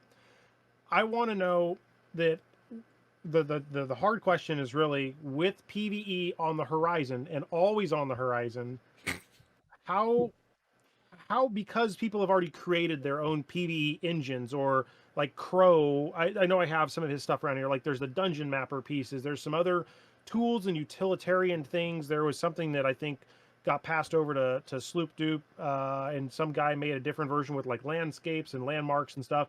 So there's all these preconceived notions because the time has been pulled out. So like, how do you, without like overhyping stuff, how do you say that, well, there's going to be like an inventory system and maybe you're going to evolve like a D&D and have it. So there's all these concepts you could do, but how do you curve everyone's expectations so when it comes out, people aren't like, oh, wow, well, they already fucked it up. This wasn't worth the wait. Like, I don't think that'll be the case, but at the same time, I'm trying to be realistic about my thoughts. This is Duke Nukem forever. This is something we've been looking for ages that took way too long, and there's no way you can hit the expectation. Have you ever heard of a game called Ashes of Creation? Yeah. Is that that's the deck builder LCG style kind of one, right? It's a video game. It's an MMORPG. And it's been in Kickstarter for years and years and years, and they're constantly putting alphas out there, and it's basically a non-playable game, right? Just forever in development. Or a game called Pantheon: Rise of the Fallen, or Pantheon: Rise of the Fallen.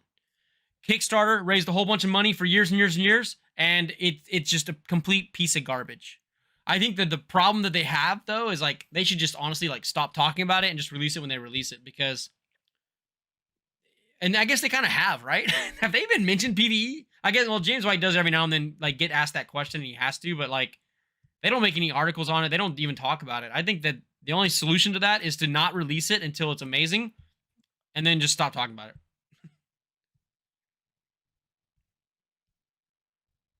I wonder if that's anything like Star Citizen. I actually just went to go try to log into that to see if I still had an account. Cyberpunk 2077. Overhyped. Everybody loved it. Everybody was excited for it. Everybody was waiting for it. It was a complete pile of garbage when it came out. And then it took another couple years to become playable. I genuinely do hope that something really good comes out for PvE. I mean, it sounds like they're definitely doing something in the background to really work out whatever details they might have. So they've got everything set up for it. The equipment system, the weapon system, the card system, the hero life total system. Like, I hope you get a booster pack as a reward, and then like you get to pick something and add it to like your deck. Like that's what I hope. That would be awesome. Hope, right? That would be awesome. You do a campaign, you get a booster pack from a specific set, to enhance your hero or something to go on to the next adventure. You can use potions and shit in between to heal up or something. He said it's going to be D&D-esque, right? So the idea would be like probably you're taking short rest or long rest in between campaigns and getting your deck built back up, upgrading your equipment. I bought into, I guess, Star Citizen. I just looked. It says I purchased it January 3rd, 2015, and I haven't played the game once. Yeah, exactly. That sucks. Don't worry, you've got early access, bud. Oh yeah, twice in a row. It'll be when I'm in my walker walking down and be like, oh, I think I can play Star Citizen. You know what else is always on the horizon that's never attainable? The sun. So that's PvE right now in Flesh and Blood. Waka waka. All right, I got mine. Does that give you enough access there, Joey? Yeah, we gave you time. We stalled. There are layers. There's layers. I'm all ears. Here's my question. How do you prove a dedication to responding to feedback and evolving your business model from new players and partners who come in and see such strong influence clearly coming from a select few creators and investors who struggle to connect with a growing audience and notoriously lost out with the introduction of Fab 2.0? How do you? That is your big creator, your big EV, your big investors, your Rudies, your Saints, even your Sireses that are coming in, and value. That is you two talking about value. You lost with Fab 2.0, really damn hard. But yet those individuals still seem to be the ones who are driving LSS's message and pushing forward. And we don't see anything wild and new and interesting from LSS that seems to cater to the new people coming in and just exploring this. How do you prove a dedication to that? And what have you, honestly, I want to know what they've done. I want to know what they've done so far, because Fab 2.0 arguably was bad for a majority of the audience that they're still listening to. Well, it's a cheeky way to ask the question about nepotism concerns. Look at what they're doing, though, with Spiel in Germany and the Luca in Italy and the other one that was in the UK recently. They are onboarding. They're onboarding new players with bright lights and the pre-con blitz decks. That's what they take. They take those things, and I'm assuming probably the LSS, TCC community college, round the table product. I bet they take that too. But that's what they're onboarding with. So I think that's the answer to the message is like, we don't really care what those people are saying. They do. We know. Do you think so? Like, do you think they really care? What? How many pictures do we have to see with Saint and James and Fab Boosters and Saint and James and Rudy and but James and big creator name here who has no freaking clue what this game is, how to talk about. As much as I love Saint, right? I do love Saint. I don't think that this is necessarily James White saying, "Hey, come out here and let's hang out and let's talk about Flesh and Blood. I think it's more like Saint's, Saint was invited to a wedding recently, so he went out there and spent some time with the company, or Saint, wants to get partnered with PCG or not partnered, but he's not partnered, but like he wants to support PCG and consult for them. So he's out there already. So it's like, well, why not just go ahead and meet up with the game that I support as well? I don't think it's LSS like, hey, we need your opinion on this. Please, absolutely. Can you come out here and discuss this with us? That's true. I don't discount that at all. And definitely those investors want to protect their investment in certain ways, but it's still forefront. Why are you leaning so heavily on the professor who will never make any actual substantial portion of his channel a Flesh and Blood channel? That is a nothing burger. Why are you putting an entire product line into it? When you got a whole bunch that's a question right there. Now that's a question. the little like you guys who put so much work into creating content and building communities who couldn't get a spoiler to save their life, who maybe barely get acknowledged, half you don't even know if you're part of the creator program. Like, why are the ones who are truly dedicated and passionate members of the game being so shut down? It's not even that you're kind of ignored amidst the concept that they're a bigger company. And again, that's why I asked this question, Josh. I'm just answering it. That's a bad answer. But because that is actually why you have people who are coming in and saying, why am I being influenced by all this stuff? Think about when there's so many people complaining about events aren't firing, stores are disappearing from the game, you can't get jack-o'-lantern promos. Everybody who's been a passionate person in their community. Oh my goddamn jack-o'-lantern before Halloween. Crippling concerns about the future of this game, and they're clinging onto the hope that the next big dumb money roll is going to get enough that helps the thing linger long enough. I want to see what they're actually doing. I could answer that question in a heartbeat if I could see the last 6 quarters of their financials. You're never going to see that, though. But I could answer that question like this. So here's another idea to think here. Going back to the Saint component, right? Or Rudy, or even Chris Sires, or any of these folks that travel, Brody or Hamilton. Starting the clock their content. Yeah. What? Same. 30 on the clock. I got to start a clock. Yeah. Their essence is literally partially due to they get access to going to these events, right? Like Hamilton's content he's an expert in Flesh and Blood, but he has part of that with the M&R podcast because he's going to these events. Someone's bankrolling him, right? Well, no, I don't know. He's a good sponsor. He'd be a good person to sponsor. Yeah, I mean, I think he's bankrolling himself, if I understand right. But look at Saint. So as an example, he got access to PCG. Well, it's because he's in a privileged position, right? So he has access to have the clientele, to have the people to get to those things, to make the video that is interesting, right? I want to see that. I'm sure hundreds of other people want to see it. But we would never be able to get to walk into a Rudy facility or whatever or anywhere else to do that. We don't have the people or connections or clientele to do that, I don't think. And then that's bigger fish. But I mean, spend $3 million on sealed product, you might get that invite. Jacob, you have 3 stores in your area. They struggled. You had 5, you had 20, then they dropped to 5, then they dropped to 3. Josh, I have no clue how many you have.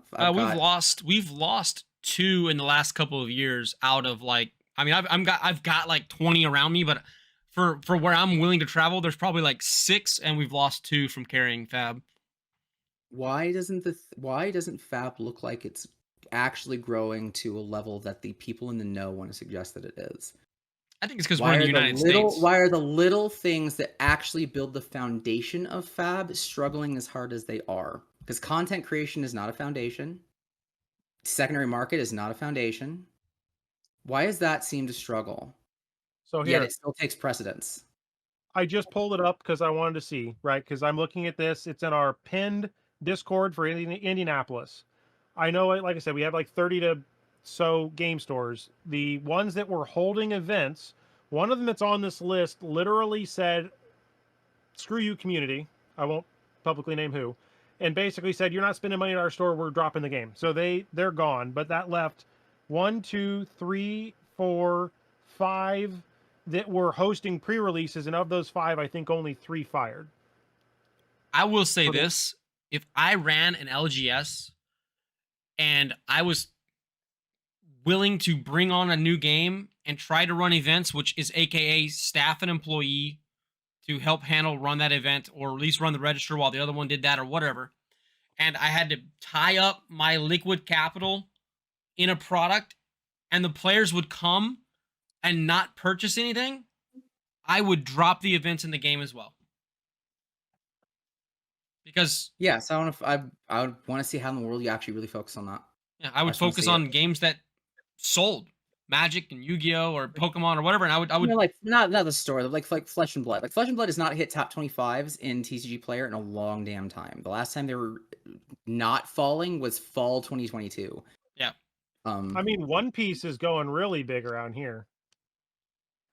Yeah, I mean, well, it's the new IP, and exciting. The IP stuff is surging. You have to appreciate the IP stuff is really surging between Lorcana and One Piece. Magic the Gathering. Let's be honest. What's surging in Magic the Gathering is the IP stuff. Lord of the Rings, right? Marvel coming up, Fallout coming up. Like that's got people juiced and excited. Doctor Who. Those are all IP type situations. Right now, the world is all about Taylor Swift and Travis Kelce, right? It's what pop icon type thing out there can I brainlessly hook into and get satisfaction from without having to put forth any effort to learn something new? And that's what's going on with all the, like Disney does it, right? They resurface and reimage all these classics because they're too brain dead to come up with a new idea. Like it's the same stuff everywhere. Like they're just everything is doing it right now. Just regurgitate something else. Let's barf it up for the fourth time and eat it again. And people are going to get excited about it because it's something that they've grown up with. They love it. Yeah. So why are... Go ahead, Joe. I was going to say is like I think that's a testament to focusing on the experience that you create. Even I'm interested in getting into like the Magic Doctor Who because I kind of like the flavor of it. It'd be fun. I'm excited for that experience.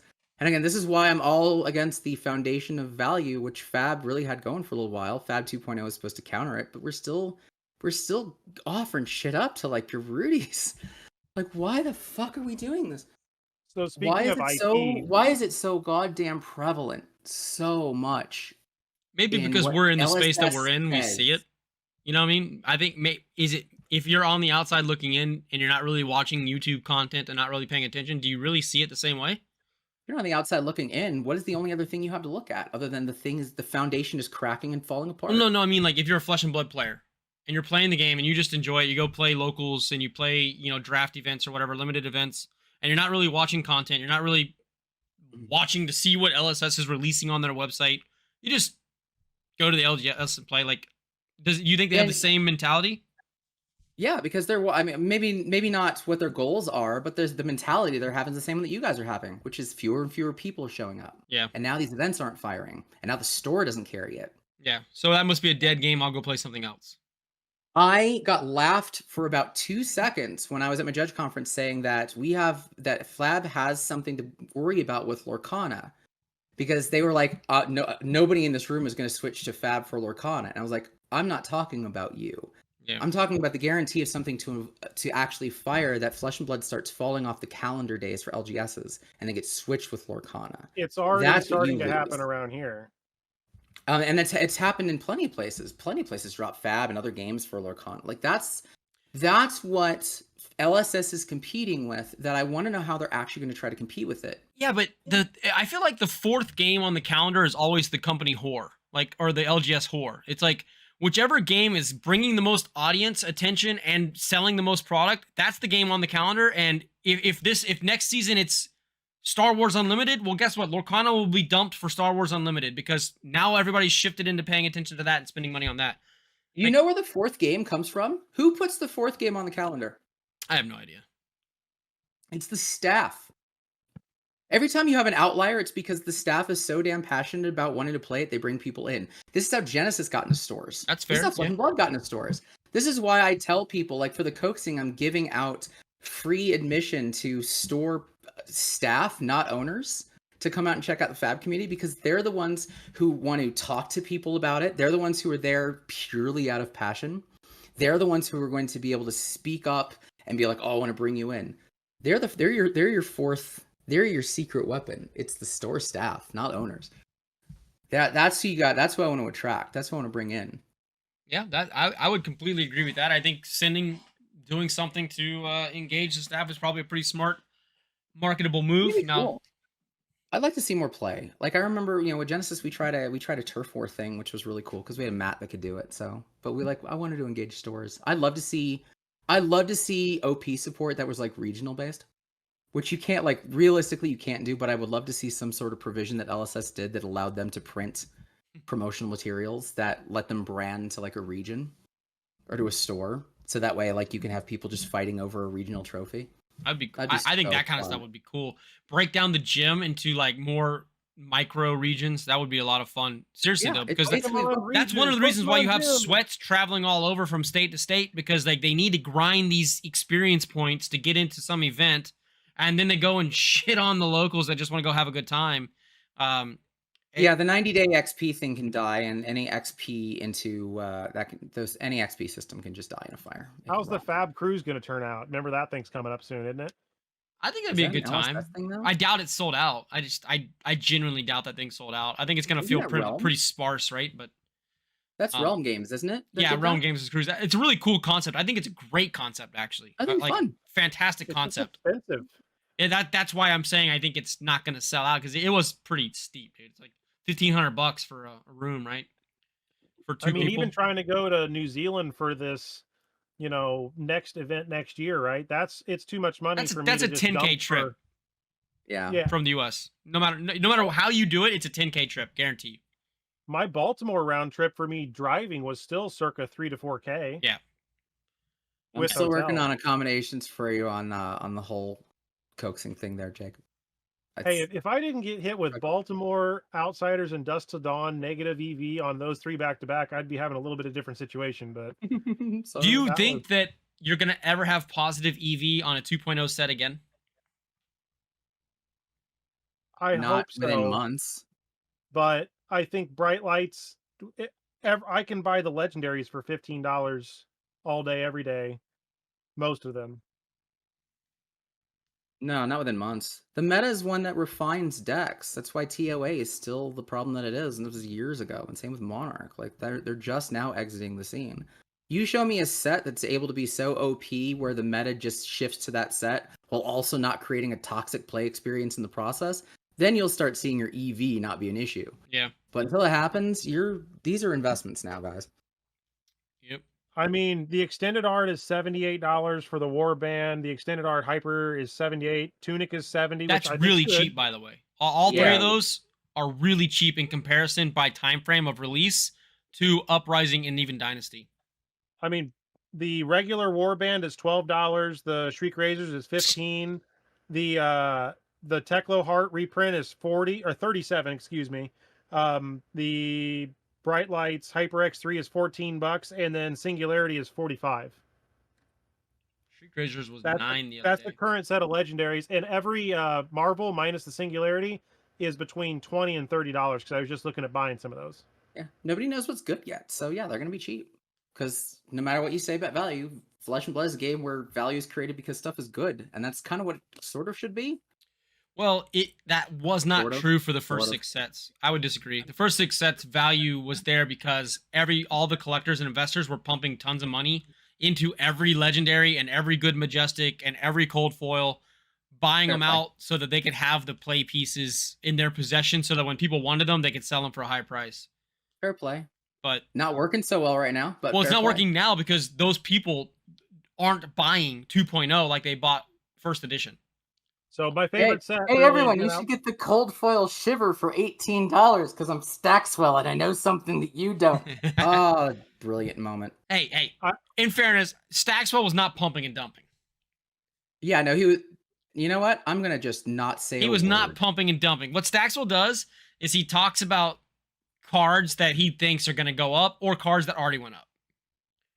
I'm going to not say a word. I would say I could give you a specific example of somebody else who... And I can give you many examples. Shouldn't be allowed to tweet or be on YouTube, but anyway. Well, I will leave YouTube. I'm sorry. It's Jacob from Geeks First. That son of a bitch always trying to sell me something. By the way, so Dynasty, the set we just opened, again, one of my favorite sets, kind of right outside of Arcane Rising and Bright Lights, in my opinion. The legendaries in there, the Spirit of Atrina is $15. You have the Invoked Sriracha at $11. And Mr. Emperor himself is now a $5 legendary. All Yeah, hail dude. B. I have like 4 or 5 copies of that card just because one, it's actually a pretty cool card, but also it's like I at some point it might be like a Shiana, you know. Why not get a few copies? I just can want to buy try this 20 of Invoke them right Sriracha. now for $8.70 a piece. I want to invoke Sriracha.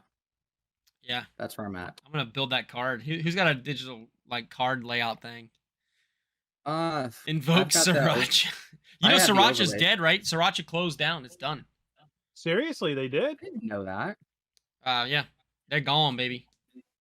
But all those little TikTok teens. What Apparently, are they they had now? like a terrible like harvest or something. Something devastating happened to their crop, and That's unfortunate. closed down the doors. That's not why I'd want to see a company go. That's You heard it unfortunate. here first, folks. Go out to your local store and buy all the Sriracha. You want to talk about? You want to talk about? Hey, let's talk about the alpha Only for investment. years. The alpha investment was Sriracha 7 or 8 months ago when it was $4 a bottle, because now it's like $25 a bottle. Look at that! You Really? could have 5x'd your money, dude. Big time investors knew about it. This is the game we play with cardboards half the time, it sounds like, too. I wish TCG Player would have a 2.0 marker so that I can select cards that are in 2.0 and 1.0 so I can filter. That's I'm trying to build my own. So right now I'm in the process of building my own price database. I've been working on this for a long time where I'm scraping data and building some tables. And I want to get like the price structure of like or set release in like 2.0 and where the cards are trending versus like 1.0 and just kind of map some stuff out. You could build that through a dictionary with the certain sets, titles, that exist in 2.0 only, and then you just build out that dictionary, and then if it's contained within this dictionary, it's 2.0, right? Well, I guess a good example, right, is just to bookend that conversation on value, right? A WTR card, very first set. I would have thought it would have been more expensive, but Tectonic Plating is only $30 for Rainbow Foil. I'm looking at legendary prices right now. They're all the rainbow. It was made abundantly clear through reprints of History Pack and in 2.0, and the structure of which you get legendary rainbow foils in 2.0, that rainbow foil legendaries are no longer worth shit. Like, they are no longer an investment, which everybody believed when it was first and second edition. We complained enough about card accessibility. This is a good thing. Yeah, well, I mean, I'm not complaining. I'm just saying, like, this is why it is. This is why it's the way it is, because LSS, there's finally enough sets and new cards out there to let you know for sure that the rainbow foil legendaries are cheaper versions of the card, so that people can get them for their decks. That's it. That's why they exist. Oh, my quiver's $8.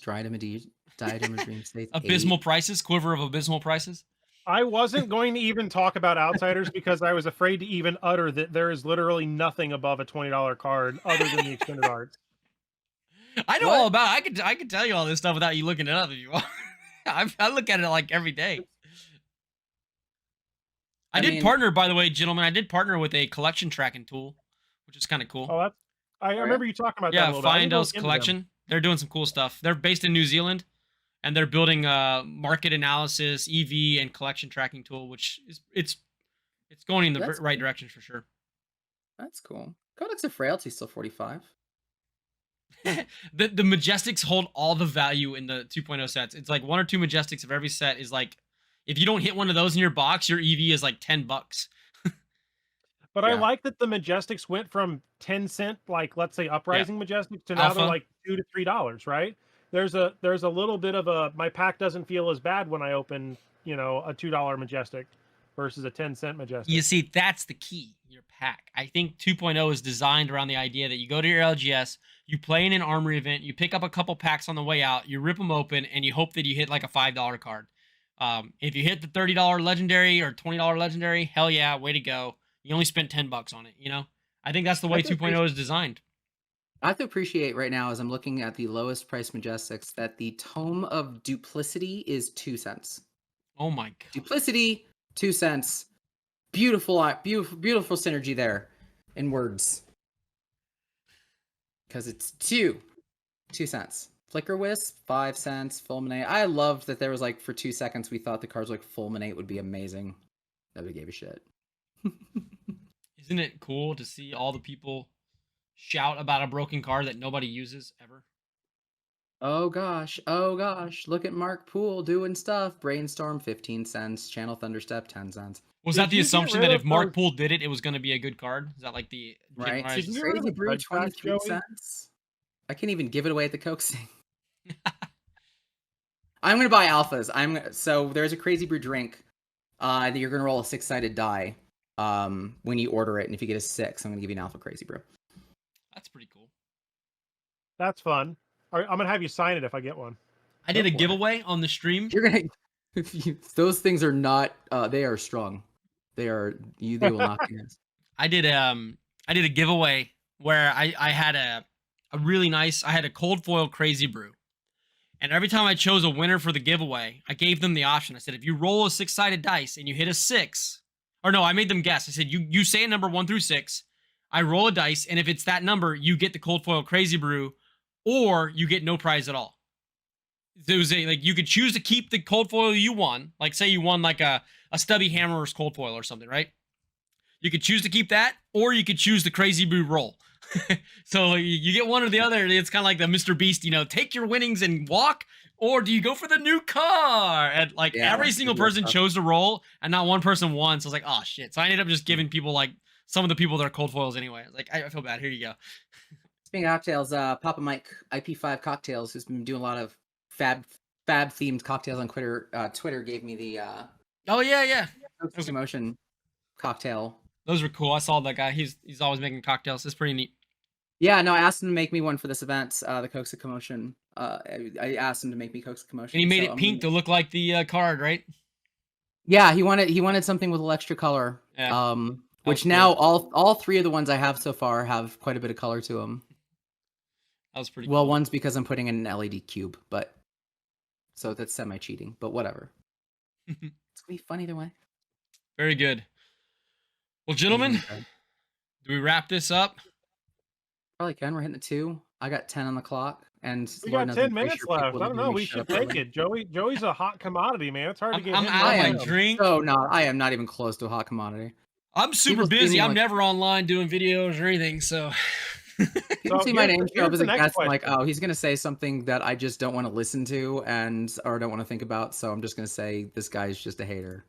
How complicated would it be to get, like, let's say this same group, but then add like Sloop and Saint and like maybe Az or maybe Kel or any Red Zone or anything like, or DM Armada, any of those, like, could you expand this and we can get like a crazy content creator conglomerate together? Yeah, it's called the Coaxing.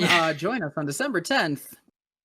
I'm always open to this stuff, but I can tell you this: I've tried to get people onto the podcast for months now, and some people are just very challenging to get a time and date and for them to stick to it. That's all I can say. So the more people you keep throwing into the mix, multiply that challenge, for each person. Slay is 10 cents. Oh my god. Alpha Rampage, one of the best cards, for Brute. Like 15 cent. Like it's like a $2 first edition Alpha card. It's crazy. By the way, I was looking at all the stuff we hit. I hit nothing over like $5, period. Oh. Yeah, Regicide is 15 cents. Oh my gosh, how? I'm sorry, Surgical Extraction. Well, no, hold on, timeout. It went way down. Oh yeah, it's rough. The reprint plus, nobody really playing like Arachne and stuff, like killed it. These are sad. I mean, good. I mean, all things they're good, realistic. Like, really, they're actually good things. But also, it's a little bit sad. It's so it is good, but at the same time, though, if LGSs don't have a reason to purchase product, because that's boxes why I want to sell, that's why their value needs to come from events, getting people in the door and selling things that you can really only get in the door. This is why the LGS of the future needs to have like a cafe. You can't survive that. I agree with that. They also need, I think that LSS could help these guys out by just always having buy a box promos constantly available. Yes. That and making sure that online sellers don't have better promos. That was online sellers should, first off, online sellers should not have early access to the product and the ability to open the product on stream while also listing them for sale on their website. Like that should not be a thing. I don't think either.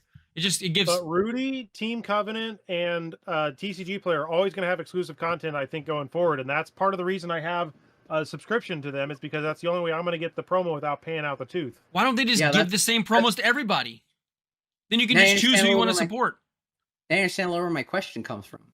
Yeah, that literally is what he's talking about with the idea of this nepotism of people that your specific favorite people are getting all the best kind of collaborations. Like TCG Player had playmats, and you can open pre-orders up months in advance. I have an issue with my Patreon where I don't get emails from that account anymore, so I never actually know what's anything. I think it's really funny that Diamond Hands is listed so frequently on eBay. Yeah. I made a joke about the definition of irony, and I took a picture of all the Diamond Hands people selling their Diamond Hands. That's funny. Like, I think these were promos, right? So like there's that infamous 0 to 60 with boost that everyone's not happy about, and then there's the Irish... I don't understand. I'll be honest with you. I 100% I have no fucking idea why anybody would ever, and we're gonna end on a banger here, but why the fuck would you ever be mad about a reprint of 0 to 60 in rainbow foil? I found my $8 mech. Nice. There you go. Can somebody explain that one to me? Like, why would you ever complain about a reprinted common? My understanding is that it was the way that it was told to me, or at least that I heard when Sires was talking about it, is reprints of cards that are still available, like comfortably in like secondary. And I thought it was a really dumb, like, because you can get a 0 to 60, so why are you reprinting it? I'm like, that's in the secondary market though. Because like, it's a set about mech.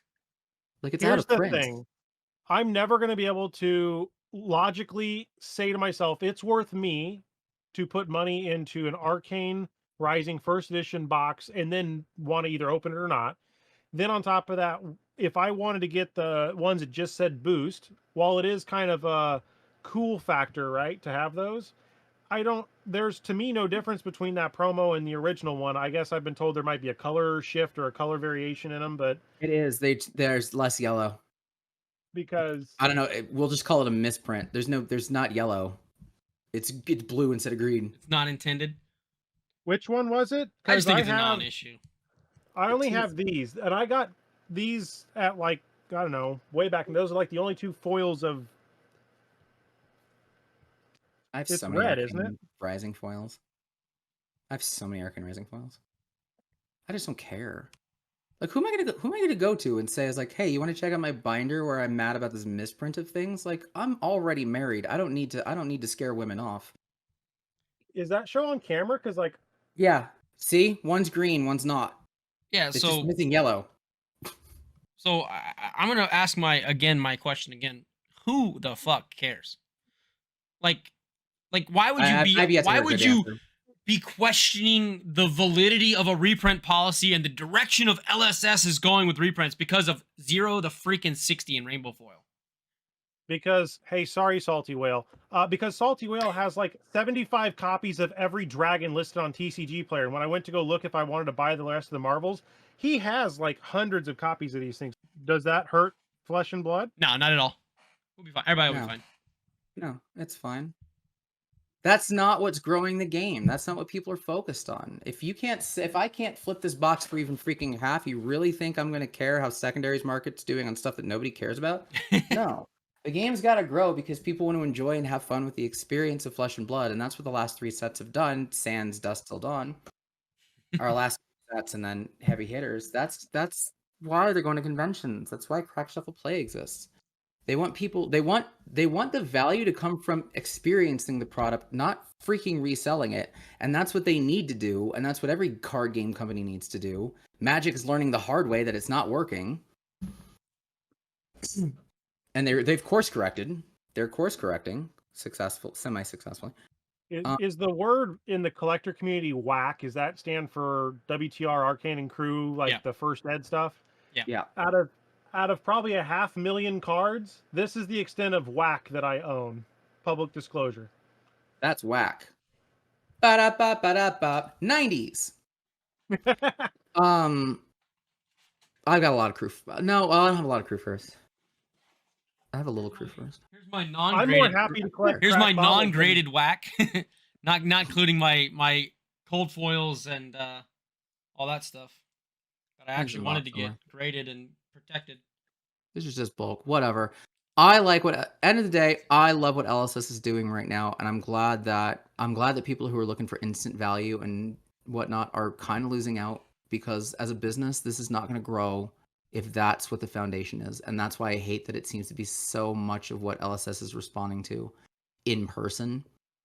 But I can't wait for heavy hitters, and I don't care if people like this seems underpowered and it doesn't seem like I can get my perfect holy crap lines to ensure I win all the competitions. Fuck you, I don't care. I want to go have fun in an armory, not get my ass kicked, and feel like I'm thankful for doing so, as if I lined up and got my shit kicked in by some big professional poker player or something. I'll end on this note then. I think that they're also doing good, but the power creep conversation, or underpower, overpowered, if you look at it from the ecosystem as either that sealed set or maybe within the last couple of sets, which would be the traditional 2-year cycle in most games, I think they're on par. Why people, again, are, I think, not seeing that is because I believe you're still dealing with the minority of people with the loudest voice that were around in the talented Tales of Aria world. And I agree. That's my thought. I agree. The honeymoon's over, though. I'm sorry. Yep. The cotton panties are out. Live with it. Enjoy the day-to-day. Have fun with the day-to-day. If you can't, shut up and get out of the way. Because I'm having so much fun with. If you built a collection so you can sell it for a heck of a lot more, then what the heck? Why did you collect? Like, why did you collect it? Are you? You didn't collect it, did you? Nope. You like invested and speculated in it. People are doing set collecting. This is a set collector right here. You're looking at one. There you go. I have my binder actually right there. You can see that's my Bright Lights binder that I've started. I have nothing except for bulk next to me. On the back wall behind me, there's like 4 or 5 binders all stacked up. That's Welcome to Wraith, Arcane Rising, Crucible of War, whatever else, Everfest.